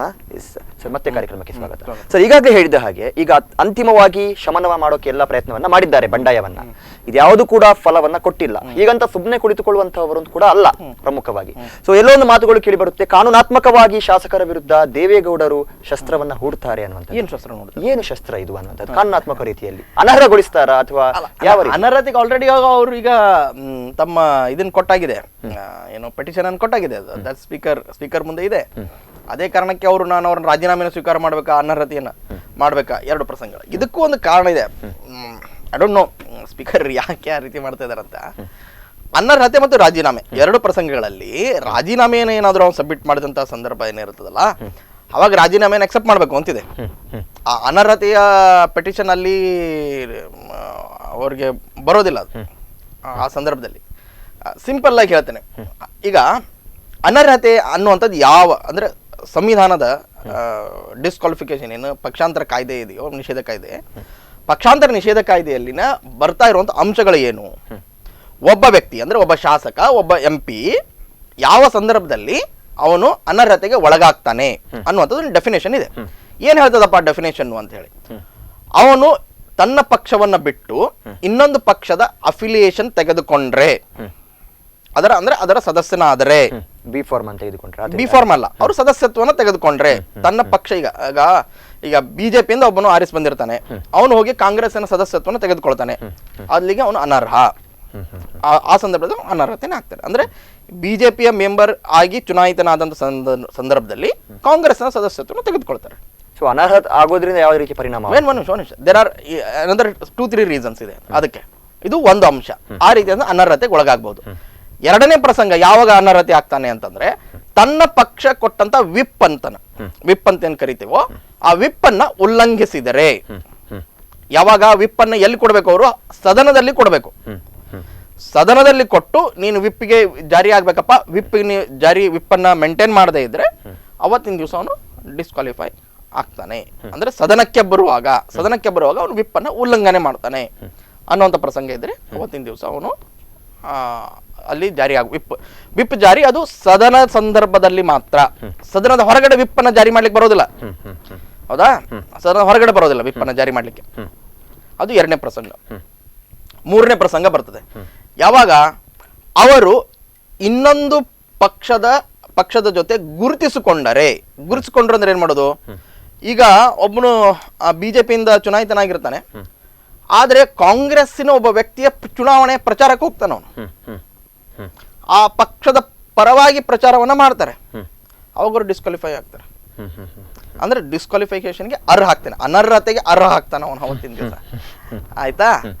ಇನ್ನು ನಾಲ್ಕನೇ ಪ್ರಸಂಗ ಏನಿದೆ ಅಂದ್ರೆ, ಅವರ ಸಭೆಗಳಿಗೇನು ಹೋದರೆ, ಅಂದ್ರೆ he need not campaign, he need not take the affiliation of a party, ನೇರವಾಗಿ ಗುರುತಿಸ್ಕೊಂಡ್ರಂತ ಸಂದರ್ಭ ಇರ್ತದೆ. ಅಂದ್ರೆ ಆ ಪಕ್ಷದ ಜೊತೆ ಸಭೆಗೆ ಹೋಗ್ತಾರೆ, ಆ ಪಕ್ಷದ ನಾಯಕರನ್ನು ಕೂರಿಸ್ಕೊಂಡು ಪ್ರೆಸ್ ಕಾನ್ಫರೆನ್ಸ್ ಏನೋ ಮಾಡ್ತಾರೆ, ಆ ಪಕ್ಷದ ಆ ರೀತಿಯಾದಂತ ಚಟುವಟಿಕೆಗಳು ಕೂಡ ಅವನು ಈ ಪಕ್ಷದ ನಿಷ್ಠೆಯನ್ನ ತೊರೆದಿದ್ದಾರೆ ಅನ್ನೋದಕ್ಕೆ ಸಾಕ್ಷಿ ಆಗತ್ತೆ. ಬೈ ಲಾ ಅವರು ಕೂಡ ಅನರ್ಹತೆಗೆ ಒಳಗಾಗ್ಲಿಕ್ಕೆ ಅರ್ಹರು ಅಂತ ಅನಿಸ್ಕೊಳ್ತಾರೆ ಇವೆಲ್ಲ ಘಟನೆಗಳನ್ನ. ಸರಿ, ಈಗ ರಮೇಶ್ ಜಾರಕಿಹೊಳಿ ಮತ್ತು ಕಮಟಳ್ಳಿ ಅವರೆರಡು ಪ್ರಕರಣವನ್ನ ನಾವು ನೋಡಿದರೆ, ವಿಪ್ ಜಾರಿಯಾಗಿದ್ದು ಶಾಸಕಾಂಗ ಪಕ್ಷದ ಸಭೆಗೆ, ಹೌಸ್ಗಲ್ಲ, ವಿಧಾನಸಭೆಗೆ ಅಲ್ಲ. ನಂಗೆ ಗೊತ್ತಿಲ್ಲ ನಾಳೆ ಮಾನ್ಯ ಸ್ಪೀಕರ್ ಯಾವ ನಿರ್ಣಯವನ್ನು ತೆಗೆದುಕೊಳ್ತಾರೆ. ನನ್ನ ನಾಲೆಜ್ ಪಕ್ಷಾಂತರ ನಿಷೇಧ ಕಾಯ್ದೆ ಹೇಳ್ತದೆ ಅದು ಸದನಕ್ಕೆ ಸೀಮಿತವಾದಂತಹ ವಿಪ್ ಆಗಿರಬೇಕು. ಶಾಸಕಾಂಗ ಪಕ್ಷಕ್ಕೆ ಹಾಜರಾಗ್ರಿ ಅಂತೇಳಿ ವಿಪ್ ಅನ್ನ ಹೊರಡಿಸ್ಲಿಕ್ಕೆ ಬರೋದಿಲ್ಲ. ಅಥವಾ ಅವನು ಅದನ್ನು ಆ ರೀತಿಯಾದಂತ ಆದೇಶವನ್ನ ವಿಪ್ ಅಂತ ಕರೆದುಕೊಂಡ್ರೂ ಕೂಡ ಅದು ಮಾನ್ಯ ಆಗೋದಿಲ್ಲ. ಯಾಕೆಂದ್ರೆ ಅಲ್ಲಿ ಯಾವುದೇ ರೀತಿಯಾದಂತ ಮತದಾನ ನಡೆದಿಲ್ಲ. ಹೌದಾ? ಸೊ ಮತದಾನ ನಡೆದಿಲ್ಲ ಅನ್ನುವಂಥ ಪ್ರಸಂಗದಲ್ಲಿ ಅವರು ಅನರ್ಹತೆಗೆ ಒಳಗಾಗುವಂತ ಪ್ರಸಂಗ ಇಲ್ಲ. ಹೌದಾ? ಸೊ ಈ ನಿರ್ಣಯಗಳನ್ನ ಅಂದ್ರೆ ಅನರ್ಹತೆಯ ನಿರ್ಣಯವನ್ನ ತೆಗೆದುಕೊಳ್ಳುವಂತ ಪ್ರಸಂಗದಲ್ಲಿ ಇದನ್ನ ಅವ್ರು ಮಾಡ್ಬೇಕು. ಅಂದರೆ ತನ್ನ ವಿಪ್ಪನ್ನು ಉಲ್ಲಂಘಿಸಿ ಇನ್ನೊಂದು ಪಕ್ಷಕ್ಕೆ ಮತದಾನ ಮಾಡಿದಂಥ ಸಂದರ್ಭದಲ್ಲಿ ಅಲ್ಲಿ ಅಫಿಲಿಯೇಷನ್ ಚೇಂಜ್ ಆಗತ್ತೆ, ಅವರ ರಾಜಕೀಯ ನಿಷ್ಠೆ ಚೇಂಜ್ ಆಗತ್ತೆ ಅನ್ನುವಂಥ ಪ್ರಸಂಗದಲ್ಲಿ ಅವರು ಅನರ್ಹತೆಗೆ ಒಳಗಾಗ್ತಾರೆ ಅನ್ನುವಂಥ ಮ್ಯಾಟರ್ ಬರ್ತದೆ. ವೆಲ್, ಇನ್ನೊಂದು ಪ್ರಸಂಗ ಹೇಳ್ತೇನೆ. ಇಲ್ಲಿಯ ಸ್ಥಳೀಯ ಸಂಬಂಧಕ್ಕೆ 2008 ಡಿಸೆಂಬರ್ ಆಸ್ಪಾಸ್ನಲ್ಲಿ ಒಂದು ದೊಡ್ಡ ನವೆಂಬರ್-ಡಿಸೆಂಬರ್ ಆಸ್ಪಾಸ್ನಲ್ಲಿ ದೊಡ್ಡ ಮಟ್ಟದಂತಹ ಈ ದೇಶದಲ್ಲಿ ಚರ್ಚೆ ನಡೀತು. ಅದಕ್ಕೆ ಹೇಳ್ತಾರೆ ಇಂಡೋ US ನ್ಯೂಕ್ಲಿಯರ್ ಡೀಲ್ ಅಂತ ಹೇಳಿ. ಆ ಇಂಡೋ US ನ್ಯೂಕ್ಲಿಯರ್ ಡೀಲ್ ಜಾರಿಗೆ ಬರಬಂತಹ ಸಂದರ್ಭದಕ್ಕೆ ನಮ್ಮ ದೇಶದ ಸಂಸತ್ತಿನಲ್ಲಿ ಇದು ಚರ್ಚೆ ಆಗಬೇಕು ಮತ್ತು ಅದು ಅಲ್ಲಿಗೆ ಸಂಸತ್ತಿನ ಒಪ್ಪಿಗೆಯನ್ನು ಪಡಿಬೇಕು. ನಂತರ ಮಾತ್ರ ಭಾರತ ಮತ್ತು ಅಮೆರಿಕ ಮಧ್ಯದ ನ್ಯೂಕ್ಲಿಯರ್ ಒಪ್ಪಂದ ಜಾರಿಗೆ ಬರ್ತದೆ, ಅಣು ಒಪ್ಪಂದ ಜಾರಿಗೆ ಬರ್ತದೆ ಅನ್ನುವಂಥದ್ದು ಒಂದಿತ್ತು. ಅದು ಅಮೆರಿಕದ ಕಾಯ್ದೆ. ಅವರು ನಡೀತಾ 1 to 3 ಡೀಲ್ ಅಂತ, ಅಂದ್ರೆ ಅಮೆರಿಕದ ಸಂವಿಧಾನದ 123ನೇ ಕಲಮಿನಲ್ಲಿ ನಡೀತಾ ಇರುವಂತಹ ಒಂದು ಇದು ಕಾಯ್ದೆ. ವೆಲ್, ಪ್ರಸಂಗ ಇದು ಭಾರತದಲ್ಲಿ ಚರ್ಚೆ ಆಯಿತು. ಮನಮೋಹನ್ ಸಿಂಗ್ ಸರ್ಕಾರ ಅಲ್ಪಮತಕ್ಕೆ ಹೋಯಿತು. ಎಡ ಪಕ್ಷಗಳು ಅವರ ಸರ್ಕಾರದ ಬೆಂಬಲವನ್ನು ವಾಪಸ್ ತೆಗೆದುಕೊಂಡವು. ಬಿಜೆಪಿ ಕೂಡ ತನ್ನ ಎಲ್ಲಾ ಸದಸ್ಯರಿಗೆ ವಿಪ್ಪನ್ನು ಜಾರಿ ಮಾಡಿತು. ನೀವು ಕೂಡ ಸರ್ಕಾರದ ವಿರುದ್ಧವಾಗಿ ಮತವನ್ನ ಸಲ್ಲಿಸಬೇಕು, ಮತವನ್ನು ಹಾಕಬೇಕು ಅನ್ನುವಂಥದ್ದು ಆಯಿತು. ಸರಿ, ಆ ಸಂದರ್ಭದಲ್ಲಿ ಸುಮಾರಷ್ಟು ಜನ ಬಿಜೆಪಿಯಿಂದ ಕಾಂಗ್ರೆಸ್ನ ಪರವಾಗಿ ಮತವನ್ನ ಚಲಾಯಿಸಿ ಮಾಡಿದರು. ಸುಮಾರು 5-6 ಜನ ಆ ರೀತಿ ಅಂತ ಎಂಪಿಗಳು. ಯಾಕೆ? 2009ರಲ್ಲಿ ಡಿಲಿಮಿಟೇಷನ್ ಆಗಿತ್ತು. ಯಾರ್ಯಾರು ತಮ್ಮ ಕ್ಷೇತ್ರಗಳನ್ನು ಕಳೆದುಕೊಂಡ್ರು ಅಂತಿತ್ತು ಅವರೆಲ್ಲರೂ ಕೂಡ ತಮ್ಮ ಸ್ಥಾನಗಳನ್ನು ಬಿಟ್ಟು ಬಿಜೆಪಿಯನ್ನ ವಿಪ್ಪನ್ನು ಉಲ್ಲಂಘನೆ ಮಾಡಿ ಕಾಂಗ್ರೆಸ್ಗೆ ಮತವನ್ನು ಮಾಡಿದರು. ಆ ಸಂದರ್ಭದಲ್ಲಿ ಉಡುಪಿ ಕ್ಷೇತ್ರದ ಸಂಸದೆ ಆಗಿದ್ದಂತಹ ಮನೋರಮಾ ಮಧ್ವರಾಜ್ ಅವರು ಕೂಡ ಬಿಜೆಪಿಯ ಸಂಸದೆ ಆಗಿದ್ರು ಕೂಡ ಕಾಂಗ್ರೆಸ್ನ ಪರವಾಗಿ ಮತವನ್ನು ಚಲಾಯಿಸಿದರು, ವಿಪ್ಪನ್ನು ಉಲ್ಲಂಘನೆ ಮಾಡಿದರು. ಸಂಸತ್ತಿನ ಡಿಸ್ಕ್ವಾಲಿಫಿಕೇಶನ್ ಪ್ರಕಾರ, ರೂಲ್ ಪ್ರಕಾರ ಅವರು ಪಕ್ಷಾಂತರ ಮಾಡಿದ್ರು, ಡಿಸ್ಕ್ವಾಲಿಫಿಕೇಶನ್ಗೆ ಅರ್ಹರಾಗಿದ್ದರು. HT ಸಾಂಗ್ಲಿಯಾನ ಬೆಂಗಳೂರು ಉತ್ತರ ಆ ಸಂದರ್ಭದಲ್ಲಿ ಸೆಂಟ್ರಲ್ ಒಂದು ಅಲ್ಲಿಂದ ಚುನಾಯಿತರಾಗಿದ್ದಂಥವ್ರು, ಅವರು ಕೂಡ ವಿಪ್ಪನ್ನು ಉಲ್ಲಂಘನೆ ಮಾಡಿದ್ರು. ಬಿಜೆಪಿ ಸದಸ್ಯರಾಗಿದ್ದರು, ಅವರು ಉಲ್ಲಂಘನೆ ಮಾಡಿದ್ರು, ಕಾಂಗ್ರೆಸ್ಗೆ ಮತವನ್ನು ಚಲಾವಣೆ ಮಾಡಿದ್ರು. ವೆಲ್, ಅದಾದ ಬಳಿಕ ಇಮಿಡಿಯೇಟ್ ಆಗಿ ಇವರೆಲ್ಲರೂ ಕೂಡ ತಮ್ಮ ಸ್ಥಾನಗಳಿಗೆ ರಾಜೀನಾಮೆಯನ್ನು ಕೊಟ್ಟರು. ಅವರ ರಾಜೀನಾಮೆಯನ್ನು ಅಂಗೀಕರಿಸಲಾಯಿತು, ಡಿಸ್ಕ್ವಾಲಿಫಿಕೇಶನ್ ಮ್ಯಾಟರ್ನ ಪಿಕಪ್ ಮಾಡಲಿಲ್ಲ. ಸೊ ಇದು ಈ ದೇಶದಲ್ಲಿ ನಡೆದಂಥ ಒಂದು ಘಟನಾವಳಿ ಇದೆ ಆಲ್ರೆಡಿ. ಅಂದರೆ ಎರಡು ಇದೆ, ವಿಜಯ ಮಲ್ಯ ಪ್ರಕರಣ ಇದೆ, HT ಸಾಂಗ್ಲಿಯಾನ, ಮನೋರಮಾ ಮಧ್ವರಾಜ್ ಇವರೆಲ್ಲ ಪ್ರಕರಣಗಳಲ್ಲೂ ಕೂಡ ಇದೆ. ಅಂದರೆ ಡಿಸ್ಕ್ವಾಲಿಫಿಕೇಶನ್ ವರ್ಸಸ್ ರಾಜೀನಾಮೆ ಎರಡೂ ಬಂದ ಸಂದರ್ಭದಲ್ಲಿ ರಾಜೀನಾಮೆಯನ್ನು ಪಿಕಪ್ ಮಾಡಿದರೆ, ನಾಟ್ ಡಿಸ್ಕ್ವಾಲಿಫಿಕೇಶನ್ ಮ್ಯಾಟರ್ನ ಫರ್ದರ್ ಆಗಿ ಪುಷ್ ಮಾಡಿದಂಥ ಸಂದರ್ಭ ಇಲ್ಲ. ಬಹುಶಃ ಸ್ಪೀಕರ್ ಇವನ್ನೆಲ್ಲ ನೋಡ್ತಾರೆ ಅಂತ ಅನ್ಕೊಂಡಿದ್ದೆ ನಾನು ಕೂಡ. ಅವರು ಇದನ್ನೆಲ್ಲ ಗಮನದಲ್ಲಿ ಇಟ್ಕೊಂಡೆ ನಾಳೆ ನಿರ್ಣಯವನ್ನು ತೆಗೆದುಕೊಳ್ತಾರೆ. ಅಂದರೆ ಐಡಿಯಲಿ ಹೇಳಬೇಕಾದ್ರೆ ಅವರು ರಾಜೀನಾಮೆಯನ್ನು ಅಂಗೀಕಾರ ಮಾಡಬೇಕು. He should not proceed further on the disqualification matter ಅನ್ನುವಂಥದ್ದು. ಯಾಕಂದ್ರೆ ಅವ್ರು ಆಲ್ರೆಡಿ ರಾಜೀನಾಮೆ ತಮ್ಮ ಸ್ಥಾನವನ್ನು ಬಿಟ್ಕೊಟ್ಟಾಗಿದೆ ಅನ್ನುವಂಥ ಪ್ರಸಂಗ ಬಂದಾಗಿದೆ ಇಲ್ಲಿ. ಹೀಗಾಗಿ ಡಿಸ್ಕ್ವಾಲಿಫಿಕೇಶನ್ಗೆ ಮಹತ್ವ ಇರೋದಿಲ್ಲ. Technically they are both are same, ಅಂದ್ರೆ ಸ್ಥಾನದಿಂದ ಹೊರಗಡೆ ಹೋಗ್ತಾರೆ ಅನ್ನುವಂಥದ್ದು. ಬಟ್ ಡಿಸ್ಕ್ವಾಲಿಫಿಕೇಶನ್ ಮ್ಯಾಟರ್ ಅಂದರೆ ಫರ್ದರ್ ಇಲೆಕ್ಷನ್ ಅಲ್ಲಿ ಆ ಒಂದು ಪೆಂಡಿಂಗ್ ಟೈಮ್ ಪೀರಿಯಡ್ನಲ್ಲಿ ಮತ್ತೆ ಚುನಾವಣೆಗೆ ನಿಲ್ಲಕ್ಕೆ ಅವಕಾಶ ಇಲ್ಲ ಅನ್ನುವಂಥದ್ದು ಒಂದು ಮ್ಯಾಟರ್ ಇದೆ. ಹೀಗಾಗಿ ದೊಡ್ಡ ಅಂದರೆ ಅಥವಾ ಒಂದು 6 years ನೆಕ್ಸ್ಟ್ 6 years ಅಂತ ಇವರು ಅವರನ್ನ ಡಿಸ್ಕ್ವಾಲಿಫೈ ಮಾಡ್ಬೋದು. ಆ ರೀತಿಯಾದಂಥ ಒಂದು ಕ್ಲಾಸಸ್ ಕೂಡ, ಅಂದರೆ ಸಿವಿಯರ್ ಆಗಿ ಸ್ಪೀಕರ್ ಆ್ಯಕ್ಷನ್ ತಗೊಂಡ ಸಂದರ್ಭದಲ್ಲಿ ಅಥವಾ ಅದರ ನಂತರ ಸುಪ್ರೀಂ ಕೋರ್ಟ್ನಲ್ಲಿ ಚಾಲೆಂಜ್ ಮಾಡಲಿಕ್ಕೆ ಅವಕಾಶ ಇದೆ. ಸುಮಾರಷ್ಟು ವಿಚಾರಗಳಲ್ಲಿ ಅಲ್ಲಿ ಬಂದಿರೋದ್ರಿಂದಾಗಿ ಅದು ಲಾಂಗ್ ಬ್ಯಾಟಲ್ ಆಗುತ್ತೆ ಅಲ್ಲಿವರೆಗೆ. So it takes a long time, may be 1-2 ವರ್ಷ ಅಲ್ಲಿವರೆಗೆ. ಅಂದ್ರೆ ಈ ಸರ್ಕಾರದ ಅವಧಿ ಮುಗಿಯೋದರ ಒಳಗಾಗಿ ಸುಪ್ರೀಂ ಕೋರ್ಟ್ ತನ್ನ ನಿರ್ಣಯವನ್ನ ಕೊಡಬೇಕಾಗತ್ತೆ. ಆ ಅನಿವಾರ್ಯತೆ ಕೂಡ ಸುಪ್ರೀಂ ಕೋರ್ಟ್, ಅದೊಂದು ಟೈಮ್ ಬೌಂಡ್ ಇದೆ. ಅಂದ್ರೆ ಈ ಅವಧಿ ಇನ್ನೂ 4-4 ವರ್ಷ ಇರೋದ್ರಿಂದಾಗಿ ಸೊ ಅಷ್ಟು ಸಂದರ್ಭದಲ್ಲಿ ಅವರ ನಿರ್ಣಯವನ್ನ ಕೊಡಬೇಕಾಗತ್ತೆ. ಬಟ್ ಎನಿವೆ, ಟೆಕ್ನಿಕಲಿ ಇವತ್ತಿನ ಪರಿಸ್ಥಿತಿ ಅಂದ್ರೆ ಡಿಸ್ಕ್ವಾಲಿಫಿಕೇಶನ್ ವರ್ಸಸ್ ರೆಸಿಗ್ನೇಷನ್ ಅನ್ನುವಂಥದ್ದು, ಅಂದ್ರೆ ಅನರ್ಹತೆ ಮತ್ತು ರಾಜೀನಾಮೆ. ಇವರು JDS ಮತ್ತು ಕಾಂಗ್ರೆಸ್ ಅಪ್ಲಿಕೇಶನ್ ಅನ್ನ ತಮ್ಮ ಶಾಸಕರ ವಿರುದ್ಧ ಕೊಟ್ಟಿದ್ರು ಕೂಡ ಅವರು ಆ ಎಲ್ಲಾ ಶಾಸಕರು ರಾಜೀನಾಮೆಯನ್ನು ಕೊಟ್ಟಿದ್ದರಿಂದಾಗಿ ರಾಜೀನಾಮೆಯನ್ನು ಅಂಗೀಕರಿಸಬೇಕಾಗಿ ಹೊರತಾಗಿ ಡಿಸ್ಕ್ವಾಲಿಫಿಕೇಶನ್ ಮ್ಯಾಟರ್ ಅನ್ನ ಫರ್ದರ್ ಆಗಿ ತೆಗೆದುಕೊಂಡು ಹೋಗುವಂತ ಅವಶ್ಯಕತೆ ಇಲ್ಲ ಈ ಸಂದರ್ಭದಲ್ಲಿ ಅಂತ ನನಗೆ ಹಿಂದಿನ ಘಟನೆಗಳಿಗೆ ನೋಡಿದ್ರೆ ಕನ್ವಿನ್ಸ್ ಆಗತ್ತೆ. ಸ್ಪೀಕರ್ ಏನಾಗತ್ತೆ ಗೊತ್ತಿಲ್ಲ. ಎಸ್ ಸರ್, ಈಗಾಗಲೇ ನಾವು ವಾಸ್ತವದ ಕುರಿತಾಗಿ ಮಾತನಾಡೋದ್ರು ಕೂಡ ಕೆಲವು ಎಕ್ಸ್ಪೆಕ್ಟೆಡ್ ಗೇಮ್ಸ್ ಅನ್ನುವಂಥದ್ದು ಇದರಲ್ಲಿ ಇದೆ ಅನ್ನುವಂಥ ಮಾತುಗಳು ಕೇಳಿ ಬರ್ತಾ ಇದೆ. ಒಂದು ಕಡೆಯಿಂದ ಸಿಎಂ ಬದಲಾಗ್ತಾರೆ, ಈ ನಿಟ್ಟಿನಲ್ಲಿ ರಾಜೀನಾಮೆಯನ್ನು ಕೊಟ್ಟಿದ್ದಾರೆ, ಅಥವಾ ಇವರ ಒಂದು ಮಧ್ಯದಲ್ಲಿ ಇರುವಂತಹ ಅಸಮಾಧಾನ, ದೇವೇಗೌಡ ಮತ್ತು ಸಿದ್ದರಾಮಯ್ಯನವರ ಮಧ್ಯೆ ಇರುವಂತಹ ಅಸಮಾಧಾನ, ಸೊ ಈ ವಿಚಾರವಾಗಿ ಕೆಲವು ಹೈಡ್ರಾಮಾಗಳೇ ನಡೀತಾ ಇದೆ ಅನ್ನುವಂಥದ್ದು. ಸೊ ಎಲ್ಲೋ ಒಂದು ಕಡೆ ಇದು ಬಿಜೆಪಿಗೆ ಸುಗಮವಾದ ಹಾದಿಯನ್ನ ಕಲ್ಪಿಸಿಕೊಡೋಕ್ಕಿಂತಲೂ ಕೂಡ ಇವರ ವೈಯಕ್ತಿಕ ಪ್ರತಿಷ್ಠೆಗಾಗಿ ಹೋರಾಟ ನಡೀತಾ ಇದೆ ಅನ್ನುವಂಥದ್ದು. ಖಂಡಿತವಾಗಿಯೂ ಕೂಡ ಅಂದ್ರೆ ಇದು ಆಂತರಿಕ ಕಚ್ಚಾಟದ ಫಲವೇ ಇವತ್ತಿನ ದಿವಸ ಹೊರಗಡೆ ಬಂದಿರುವಂಥದ್ದು. ಇಲ್ಲ ಅಂದ್ರೆ ಸಿದ್ದರಾಮಯ್ಯನವರು ಸ್ವತಃ ಹೋಗಿ ನಿಂತ್ಕೊಂಡು ಇಲ್ಲಪ್ಪ ಕುಮಾರಸ್ವಾಮಿ ಅವರ CM ಮಾಡಿಬಿಡಿ ಅಂತ ಹೇಳುವಂತ ಪ್ರಸಂಗ ಇರಲಿಲ್ಲ. ತಮ್ಮಲ್ಲೇ ಹಿರಿಯರಾಗಿದ್ದಂಥ ಖರ್ಗೆ ಅವ್ರನ್ನೋ ಮತ್ತೊಬ್ಬರನ್ನೋ ಆ ರೀತಿಯಂತ ಆಪ್ಷನ್ ಅನ್ನು ಏನಾದರೂ ಹೈಕಮಾಂಡ್ಗೆ ಕೊಟ್ಟಿದ್ರೆ ಬಹುಶಃ ಪರಿಸ್ಥಿತಿ ಬೇರೆ ಆಗಿರ್ತಿತ್ತು ಅನ್ನೋದು. ಸಿದ್ದರಾಮಯ್ಯ ಅವರ ಒಂದು ಹಠಮಾರಿತನ ಏನಿದೆಯೋ ಆ ಹಠಮಾರಿತನ ಇವತ್ತಿನ ದಿವಸ ಇಲ್ಲಿ ಕೆಲಸ ಮಾಡ್ತಾ ಇದೆ ಅನ್ನೋಂಥದ್ದು ವೆರಿ ಕ್ಲಿಯರ್ ಆಗಿ ಇಂಡಿಕೇಶನ್ ಆಗಿದೆ. ಇದರಲ್ಲಿ ದೇವೇಗೌಡರ ಹಠನೂ ಏನು ಕಮ್ಮಿ ಏನಿಲ್ಲ. ಅವರು ಕೂಡ ಹಿಂದೆನೂ ಅಂದ್ರೆ ಇವರು ಮೊದಲೇ ಬಾರಿ ರಾಜೀನಾಮೆ ಕೊಟ್ಟಂತ ಸಂದರ್ಭದಲ್ಲೂ ಕೂಡ ಹೇಳಿದ್ರು, ಇಲ್ಲ ಇವರೆಲ್ಲರೂ ಸಿದ್ದರಾಮಯ್ಯ ಅವರ ಶಿಷ್ಯರು, ಸಿದ್ದರಾಮಯ್ಯ ಅವರು ಯಾರನ್ನೂ ತಡಿಲಿಲ್ಲ ಅನ್ನುವಂಥ. ಯಾಕಂದ್ರೆ ಪ್ರಮುಖವಾಗಿ ಇಲ್ಲಿ ಕಾಂಗ್ರೆಸ್ಸಿನ ಪ್ಲಾನ್ ಬಿ ಅನ್ನುವಂಥದ್ದು ಏನಾದರೂ ಇದೆಯಾ? ಯಾಕಂದ್ರೆ ಬಹುತೇಕ ಎಲ್ಲರೂ ಕೂಡ ಆಪ್ತರು ನಂಬೋಕೆ ಸಾಧ್ಯ ಇಲ್ಲ ಇವರು ರಾಜೀನಾಮೆಯನ್ನು ಕೊಡ್ತಾರೆ. ಅಲ್ಲ, ರಾಜೀನಾಮೆಯನ್ನು ಕೊಡ್ತಾರೆ ಅನ್ನುವಂಥದ್ದು ನಂಬಲಿಕ್ಕೆ ಸಾಧ್ಯ ಇಲ್ಲ. ಒಂದು. ಎರಡನೇದಾಗಿ ಇವರೆಲ್ಲರೂ ಬಿಜೆಪಿಗೆ ಹೋದ್ರೆ ಬಿಜೆಪಿಲಿ ಎಷ್ಟು ದಿನ ಉಳಿತಾರೆ ಅನ್ನುವಂಥದ್ದು ಕೂಡ ಇಲ್ಲ.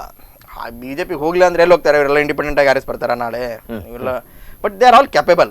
ಲೈಕ್ ರಾಮಲಿಂಗಾರೆಡ್ಡಿ ಕೂಡ ಕ್ಯಾಪೇಬಲ್ ಇದ್ದಾರೆ ಇಂಡಿಪೆಂಡೆಂಟ್ ಆಗಿ ಆರಿಸ್ ಬರ್ಲಿಕ್ಕೆ, ಭೈರತಿ ಕ್ಯಾಪೇಬಲ್ ಇದ್ದಾರೆ, ಸೋಮಶೇಖರ್ ಕ್ಯಾಪೇಬಲ್ ಇದ್ದಾರೆ. ಇವ್ರು ಎಲ್ಲರೂ ಏನ್ ರಾಜೀನಾಮೆ ಕೊಟ್ಟು ಬಿಜೆಪಿಗೆ ಐ ಡೋಂಟ್ ನೋ, ಇಮ್ಯಾಜಿನ್ ಕೂಡ ಮಾಡೋದಕ್ಕೆ ಸಾಧ್ಯ. ಇಮ್ಯಾಜಿನ್ ಎಲ್ಲ ಪಾಲಿಟಿಕ್ಸ್ ಪಾಲಿಟಿಕ್ಸ್. ಬಟ್ ನೋಡಿ, Roshan Baig of all the people, Roshan Baig sudden ಆಗಿ ಹೋಗಿ ನಾನು ಬಿಜೆಪಿಗೆ ಬರ್ತೇನೆ ಅಂತ ಹೇಳುವಂಥದ್ದು ಪ್ರಸಂಗ ಏನಿದೆ ಅಲ್ವಾ? ಸೊ ಏನು ಮಾಡ್ತಾ ಇದ್ದಾರೆ ಇವರು? ನಾನು ನಿಮ್ಗೊಂದು ಘಟನೆ ಹೇಳ್ತಾರೆ. 96 JH ಪಟೇಲ್ರ ಸರ್ಕಾರದಲ್ಲಿ ಅವಾಗಿನ ಜನತಾದಳದಲ್ಲಿದ್ದರು ರೋಷನ್ ಬೇಗ್ ಅವರು, ಗೃಹ ಮಂತ್ರಿ ಆಗಿದ್ದರು ಈ ರಾಜ್ಯದ್ದು. ರಾಜ್ಯ ಮಂತ್ರಿ ಆಗಿದ್ರು, ಬಟ್ ಅವರೇ ಇಂಡಿಪೆಂಡೆಂಟ್ ಚಾರ್ಜ್ ಆಗಿ ಅಂತ ಹ್ಯಾಂಡಲ್ ಮಾಡ್ತಾ ಇದ್ರು. ಆ ಸಂದರ್ಭದಲ್ಲಿ ಕೋಳಿ ಫಯಾಜ್ ಅನ್ನುವಂಥ ಏನು ಬೆಂಗಳೂರಿನ ಒಬ್ಬ ಮಹಾನ್ ರೌಡಿ ಇದ್ದ. ಆ ರೌಡಿಯ ಅಂಡರ್ವರ್ಲ್ಡ್ ಡಾನ್, ರೌಡಿ ಅನ್ನೋದು ಬಹಳ ಕಡಿಮೆ ಶಬ್ದ, ಅದು ಅಂಡರ್ವರ್ಲ್ಡ್ ಡಾನ್ ಇದು ಕೋಳಿ ಫಯಾಜ್. ಆ ಕೋಳಿ ಫಯಾಜ್ನ ಕೊಲೆ ಆಗ್ತದೆ. ಆ ಕೊಲೆ ಆದ ನಂತರ ಅವ್ರ ಆ ಕೋಳಿ ಫಯಾಜ್ನ ಅಂತ್ಯಕ್ರಿಯೆಗೆ ರೋಷನ್ ಬೇಗ್ ಹೋಗಿದ್ರು ಅನ್ನುವಂಥ ಅವತ್ತಿನ ದಿವಸ ಕ್ಯಾಸೆಟ್ಸ್ ಇದ್ದು, ಇನ್ನು ಆ VTR ದೊಡ್ಡ ಮಾಡುವಂಥ ಕ್ಯಾಸೆಟ್ಸ್ ಇದ್ದು. ನೆನಪಿಗೆ ಬಂದರೆ ಆ ಕ್ಯಾಸೆಟ್ಟನ್ನು ವಿರೋಧ ಪಕ್ಷದ ನಾಯಕರಾಗಿದ್ದಂತಹ ಯಾರು ಯಡಿಯೂರಪ್ಪನವರು ಇದಕ್ಕೆ ತೊಗೊಂಬರ್ತಾರೆ, ಹೌಸಿಗೆ ತೊಗೊಂಬರ್ತಾರೆ. ತೆಗೆದುಕೊಂಡು ಬಂದು ನೇರವಾಗಿ ಹೇಳ್ತಾರೆ, ಇಲ್ಲ ನೋಡಿ ನಮ್ಮ ಹತ್ರ ಇದೆ, ನಿಮ್ಮದೇ ಗೃಹ ಮಂತ್ರಿಗಳು ಅಂಡರ್ವರ್ಲ್ಡ್ ಡಾನ್ನ ಅಂತ್ಯಕ್ರಿಯೆಗೆ ಹೋಗ್ತಾರೆ, ಅಲ್ಲಿ ಭಾಗವಹಿಸ್ತಾರೆ, ಇದು ಹೇಗೆ ಅಂತನ್ನುವಂಥದ್ದು. ಅಂದರೆ ಪ್ಲೇ ಮಾಡಿ ಇದನ್ನು ವಿಧಾನಸಭೆಯಲ್ಲಿ ಅಂತೇಳಿ ಆ ಕ್ಯಾಸೆಟ್ಟನ್ನು ಹಿಡ್ಕೊಂಡು ವಿಧಾನಸಭೆಗೆ ಬಂದಿರುವಂಥ ಘಟನೆ ಇದು. ಅವರನ್ನ ಇವತ್ತು ಬಿಜೆಪಿಗೆ ಸ್ವಾಗತಿಸ್ಲಿಕ್ಕೆ ಹೋಗ್ತಾ ಇದ್ದಾರೆ, ಅಥವಾ ಅವರು ಬಿಜೆಪಿಗೆ ಬರ್ತೇನೆ ನಾನು ಅಂತಂದ್ರೆ ಹಿಂದೆ ನೀವೆಲ್ಲಾ ಘಟನಾಕ್ರಮಗಳನ್ನ ನೆನಪಾರಿದ್ರ, ಅಥವಾ ಈಗ ಬರ್ತಾ ಇರೋಂಥ IM ಏನೋ ಮತ್ತೊಂದು ಹಗರಣಗಳು ಏನು ಹೊರಗಡೆ ಬರ್ತಾ ಅದನ್ನು ಮುಚ್ಕೊಳ್ಳಿಕ್ಕೆ ಬರ್ತಾ ಇದ್ದಾರಾ? ಅದಕ್ಕೆ ಹೇಳಿದೆ ವ್ಯಾಲ್ಯೂ ಆಡೆಡ್ ಪಾಲಿಟಿಕ್ಸ್ ಅಂತ ಅನ್ನೋದೇನ ತತ್ವ ಸಿದ್ಧಾಂತಗಳ ಜೊತೆಗೆ ಏನೋ ರಾಜಕಾರಣ ಮಾಡಬೇಕು, ಅದು ಯಾವತ್ತೂ ಒಳ್ಳೆಯ ರಾಜಕಾರಣ ಆಗತ್ತೆ. ಇವನ್ ಸಿದ್ದರಾಮಯ್ಯ ಅವರು ಅಹಿಂದ ಪಕ್ಷವನ್ನು ಕಟ್ಟಿದ್ರು. ಅಹಿಂದ ಪಕ್ಷಕ್ಕಿಂತ ಅಂದ್ರೆ ದೇವೇಗೌಡರ ಜೊತೆ ಡಿಫರೆನ್ಸಸ್ ನಿಂದಾಗಿ ಅವ್ರದ್ದೇ ಆದಂತಹ ಒಂದು APJD ಅಂತ ಅನ್ನೋದು, ಆಲ್ ಇಂಡಿಯಾ ಪ್ರೋಗ್ರೆಸಿವ್ ಜನತಾದಳ ಅನ್ನುವಂಥ ಒಂದು ಪಕ್ಷವನ್ನು ಕಟ್ಟಿದ್ರು.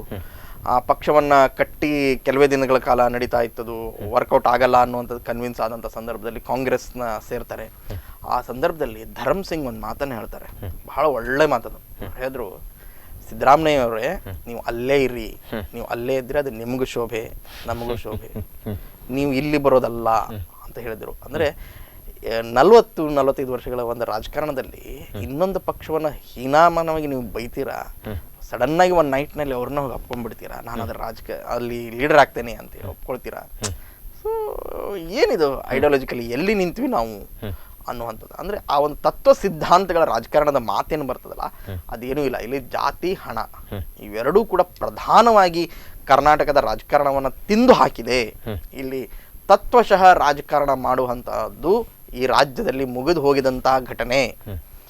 ಉತ್ತರ ಭಾರತದಲ್ಲಿ ಏನು ಹಣಬಲ, ತೋಳಬಲ, ಜಾತಿ ಬಲದಿಂದ ಚುನಾವಣೆಯನ್ನು ಗೆಲ್ತೇವೆ ಅಂತ ಏನು ಅಂತ ಬರ್ತದೆ, ಅವು ಎಲ್ಲ ಪ್ರಕರಣಗಳು ಕೂಡ ಕರ್ನಾಟಕಕ್ಕೂ ಕೂಡ ಫಿಟ್ ಆಗಿದೆ ಆಗಿರುವಂಥ ಒಂದು ಪ್ರಸಂಗ ಇದೆ. ಹೀಗಾಗಿ ಅಲ್ಲಿ ಒಂದು ಸಮಸ್ಯೆ. ನಾನಂತಾರೆ ಮತದಾರ ಬಹಳ ಜಾಗೃತ ಆಗ್ಬೇಕಾಗತ್ತೆ. ಮತದಾರ ಬಹಳ ಜಾಗೃತ ಒಂದು. ಎರಡನೇದಾಗಿ ಮಾಧ್ಯಮಗಳು ಕೂಡ ನಾನು ಕೂಡ ಮಾಧ್ಯಮದ ಭಾಗವಾಗಿ ನಾನು ಈ ಮಾತನ್ನು ಹೇಳೋದಾದ್ರೆ, ನಾವು ಕೂಡ ಈ ದುರ್ಬಲತೆಯ ಭಾಗವಾಗಿ ಹೋಗ್ಬಿಟ್ಟಿದ್ದೇವೆ. ಯಾವ ರೀತಿಯಾಗಿ ದುರ್ಬಲತೆ ಭಾಗವಾಗಿ ಹೋಗಿದ್ದೇವೆ ಅಂದ್ರೆ, ನಾವು ಮಾತಾಡ್ತಿದ್ರೆ ಕುಮಾರಣ್ಣ, ಸಿದ್ದರಾಮಣ್ಣ ಈ ರೀತಿಯಾದಂಥ ಘಟನೆಗಳನ್ನ ನಾವು ಅಂದ್ರೆ ಅವರ ರಾಜಕಾರಣಿಗಳ ಚೇಲಾಗಳಾಗಿ ಹೋಗ್ತಾ ಇದ್ದಾವೆ ಮಾಧ್ಯಮಗಳು ಕೂಡ. ಆ ಚೇಲಾಗಿರಿಯನ್ನು ನಾವು ಬಿಡಬೇಕಾಗಿದೆ. ನಾವು ಈ ರಾಜ್ಯದ ಘಟನೆಗಳ ಅಂದ್ರೆ ರಾಜ್ಯದ ನಿಜವಾದ ಅಪೋಸಿಷನ್ ಆಗಿ ಮಾಧ್ಯಮಗಳು ಕೆಲಸ ಮಾಡಿದ್ರೆ ಬಹುಶಃ ಇವತ್ತಿನ ದಿವಸ ಈ ಪರಿಸ್ಥಿತಿ ಬರ್ತಾ ಇರಲಿಲ್ಲ. ಅಂದ್ರೆ ಜನರಿಗೆ ತಪ್ಪು ಸಂದೇಶ ನಿಷ್ಪಕ್ಷಪಾತವಾಗಿ ನಾವು ಮಾಧ್ಯಮ ನಾವು ಕೆಲಸ ಮಾಡಬೇಕು ಅನ್ನುವಂಥದ್ದು ಎಲ್ಲೋ ಒಂದು ಕಡೆ ಆ ಕೊರತೆ ನನಗೆ ಎದ್ದು ಕಾಣ್ತಾ ಇದೆ. ರಾಜ್ಯದ ಮಾಧ್ಯಮದ ಪ್ರೊಫೆಷನಲಿಸಮ್ನಲ್ಲಿ ದಟ್ ವಿ ವರ್ ಲ್ಯಾಕಿಂಗ್. ಅಂದ್ರೆ ಅದು irrespective other it's local, state level, national level, English, Kannada ಯಾವುದೇ ಇರಲಿ, ಆ ಒಂದು ಏನು ಬೇಕಾಗಿತ್ತು, ಇಂಡಿಪೆಂಡೆಂಟ್ ರಿಪ್ರೆಸೆಂಟೇಷನ್ ಆಫ್ ವ್ಯೂಸ್ ಅನ್ನುವಂಥದ್ದು ಏನು ಬೇಕಾಗಿತ್ತು, ಆ ಒಂದು ನಿಷ್ಪಕ್ಷಪಾತತನವನ್ನು ಮಾಧ್ಯಮ ಕೂಡ ಕಳ್ಕೊಂಡು ಕೂರ್ಣ ಒಂದು ಕಾರಣ ಎಲ್ಲ ಕಡೆಗಳಲ್ಲಿ. ಎಲ್ಲ ಅಂದ್ರೆ ಟಾಪ್ ಡೌನ್, ಮೇಲಿಂದ ಕೆಳಗಡೆವರೆಗೆ ಕೂಡ ಆ ಒಂದು ಇದನ್ನ ಕೇಳೇ ಇಲ್ಲ ನಾವು. ಯಾಕೆ ಈ ಕೆಲಸವನ್ನ ಮಾಡಲಿಲ್ಲ, ಯಾಕೆ ನೇರವಾಗಿ ಅಪಾಯಿಂಟ್ಮೆಂಟ್ ಅನ್ನ ಮಾಡ್ತಾ ಇದ್ದೀರಿ, ಯಾರು ಕೇಳಿದ್ರು? ನೋಡಿ, 220 ಇಂಜಿನಿಯರ್ಗಳನ್ನ ಅಪಾಯಿಂಟ್ಮೆಂಟ್ ಮಾಡ್ತಾರೆ ನೇರವಾಗಿ PWD ನಲ್ಲಿ. ಅಂದ್ರೆ KPSC ಇಂದ ನೇರ ಎಕ್ಸಾಮಿನೇಷನ್ ಏನೂ ಇಲ್ಲ, ನೇರವಾಗಿ ಮಂತ್ರಿಗಳೇ, ಸೆಕ್ರೆಟರಿಗಳೇ ಆರ್ಡರ್ ಅನ್ನ ಡಿಸ್ಟ್ರಿಬ್ಯೂಟ್ ಮಾಡುವಂಥದ್ದು. ಯಾವ ರಾಜ್ಯ ರೀ? ಯಾಕೆ ಮಾಡ್ತಾ ಇದ್ದೀರಾ? ಕೇಳಿದ್ವಾ ನಾವು? ಕೇಳಿಲ್ಲ. ಸ್ಥಳೀಯ ಸಂಸ್ಥೆಗಳಿಗೆ ಚುನಾವಣೆಯಾಗಿ ಎಷ್ಟು ದಿನ ಆಯ್ತು? ಒಂದು ಕಾಲು ವರ್ಷ ಆಗ್ತಾ ಬಂತು. ಆಗಸ್ಟಿಗೆ ಒಂದು ಇವತ್ತಿನವರೆಗೂ ನೋಟಿಫಿಕೇಶನ್ ಇಲ್ಲ. ಯಾಕೆ? Just because Congress and JDS has lost in this elections. BJP has more control over the local bodies. ಯಾಕೆ ಮಾಡ್ತಾ ಇಲ್ಲ? ಹಿಂದಿನ ಒಂದು ಮೇ ತಿಂಗಳಲ್ಲಿ ಎಷ್ಟು ನೀರಿನ ಸಮಸ್ಯೆ ಅದು ಇದು, ಯಾಕೆ ಲೋಕಲ್ ಬಾಡಿ ಅಥಾರಿಟಿನೇ ಇಲ್ಲ? ಕಾರ್ಪೊರೇಷನ್ ಕೌನ್ಸಿಲರ್ನ ಹ್ಯಾಕ್ ಕೇಳ್ತೀರಾ ನೀವು? ಅಂದ್ರೆ ಕೆಲಸ ಯಾರು ಮಾಡ್ಬೇಕ್ರಿ? ಮಾಧ್ಯಮದಲ್ಲಿ ಎಷ್ಟು ಸಾರಿ ನಾವು ಇದನ್ನ ಚರ್ಚೆ ಮಾಡಿದ್ದೇವೆ, ಎಷ್ಟು ಸಾರಿ ಇದ್ರ ಬಗ್ಗೆ ನಾವು ಗಮನವನ್ನು ಸೆಳೆದಿದ್ದೇವೆ. ರಾಜ್ಯದ್ದು ಅಪೋಸಿಷನ್ ಪಾರ್ಟಿ ಯಾವ ಲೀಡರ್ ಇದ್ರ ಬಗ್ಗೆ ಹೋಗಿ ಧರಣಿ ಕೂತಾನೆ ಕೆಲಸ ಮಾಡಿದಾನೆ? ಇಲ್ಲ. The problem lies with us. ಅಂದ್ರೆ ಈ ಸರ್ಕಾರವನ್ನ ಒಂದು ಅಕೌಂಟಬಿಲಿಟಿ ಅಂದ್ರೆ ಒಂದು ಅವರನ್ನ ಉತ್ತರದಾಯಿಯಾಗಿ ನಾವು ಮಾಡಲೇ ಇಲ್ಲ. ನಾವು ಅದರಲ್ಲಿ ಫೇಲ್ ಆಗಿಬಿಟ್ಟಿವಿ. ನಾವು ಮಾಡಲಿಲ್ಲ. ನಾವು ಇಲ್ಲಿನ ಶಾಲೆಗಳ ಸ್ಥಿತಿ ಬಗ್ಗೆ ಎಲ್ಲಿ ಕೇಳಿದ್ವಿ? ನಾವು ಒಬ್ಬರಾದ್ರೂ ಕೇಳಿದ್ವ ನಾವು? ನೋಡಿ, ದೆಹಲಿಯಲ್ಲಿ ವಂಡರ್ಫುಲ್ ವರ್ಕ್ ಮಾಡಿದ್ದಾರೆ ಅವರು. ಸರ್ಕಾರಿ ಶಾಲೆಗಳಿಗೆ ಕ್ಯೂ ಹಚ್ತಾ ಇದ್ದಾರೆ ಸರ್ಕಾರಿ ಶಾಲೆಗೆ. ಸಾಕಷ್ಟು ಪ್ರಮುಖ ಸಮಸ್ಯೆಗಳನ್ನುವಂಥದ್ದು ಇದೆ. ಸಂಬಂಧಪಟ್ಟ ಹಾಗೆ ರಾಜ್ಯದ ಜನರು ಕೂಡ ಮುಖಸಬ್ಬರಾಗಿ ನೋಡುವಂತಹ ಪರಿಸ್ಥಿತಿ ಕೂಡ ಒಡಗಿ ಬಂದಿದೆ. ಏನ್ ಮಾಡ್ಬೇಕು ನಾವು? ಈ ಪಕ್ಷವನ್ನು ಆರಿಸಿದ್ರೆ ಇಂಥ ಪರಿಸ್ಥಿತಿ, ಮುಖ್ಯಮಂತ್ರಿ ಬದಲಾವಣೆ, ತತ್ವಗಳ ಜೊತೆ ನಿಲ್ಲುವಂತಹ ವ್ಯಕ್ತಿಗೆ ನೀವು ಮತವನ್ನು ಹಾಕಬೇಕು. ಇರ್ರೆಸ್ಪೆಕ್ಟಿವ್ ಆಫ್ ಪಾರ್ಟಿ, ಪರ್ಸನ್ ಮೇಲೆ ನೀವು ಹೌದು ಅದನ್ನ ವಿಚಾರ ಮಾಡಿ. ಇವನು ನಾನು ಓಟ್ ಹಾಕಿದ್ರೆ ಇವನು ನನ್ನ ತತ್ವಗಳ ಜೊತೆ ಈ ಭಾವನೆಗಳ ಜೊತೆ ನಿಲ್ತಾನ ಅನ್ನುವಂಥದ್ದು ಕ್ಯಾಂಡಿಡೇಟ್ ಅನ್ನುವಂಥದ್ದು ಪ್ರಮುಖವಾಗಿ ಕಾಣಸಿಗಬೇಕು ವಿಚಾರ. ಎಸ್, ಒಂದು ಉತ್ತಮವಾದ ಮಾಹಿತಿಯನ್ನು ನೀಡಿದಿರಿ ಸರ್. ತಮ್ಮ ಅಮೂಲ್ಯವಾದ ಸಮಯವನ್ನು ಕಾರ್ಯಕ್ರಮದಲ್ಲಿ ಕಳೆದಿದ್ದಕ್ಕೆ ಧನ್ಯವಾದ.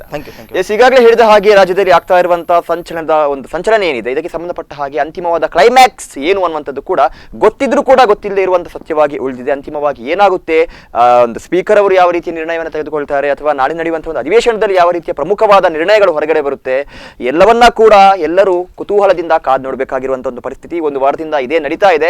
ಇನ್ನಿದೆಷ್ಟು ದಿನ ಸಾಗುತ್ತೆ, ಅಥವಾ ಹೊಸ ಮುಖ್ಯಮಂತ್ರಿ ಏನಾದರೂ ರಾಜ್ಯಕ್ಕೆ ಸಿಗ್ತಾರಾ, ಅಥವಾ ಇರುವಂತಹ ಸರ್ಕಾರ ಕೂಡ ಬಿದ್ದೋಗುತ್ತಾ, ಇವೆಲ್ಲವೂ ಕೂಡ ಪ್ರಮುಖ ಪ್ರಶ್ನೆಗಳಾಗಿ ಈಗ ಇವತ್ತಿನ ದಿವಸಕ್ಕೆ ಕೂಡ ಉಳಿದಿರುವಂತದ್ದು.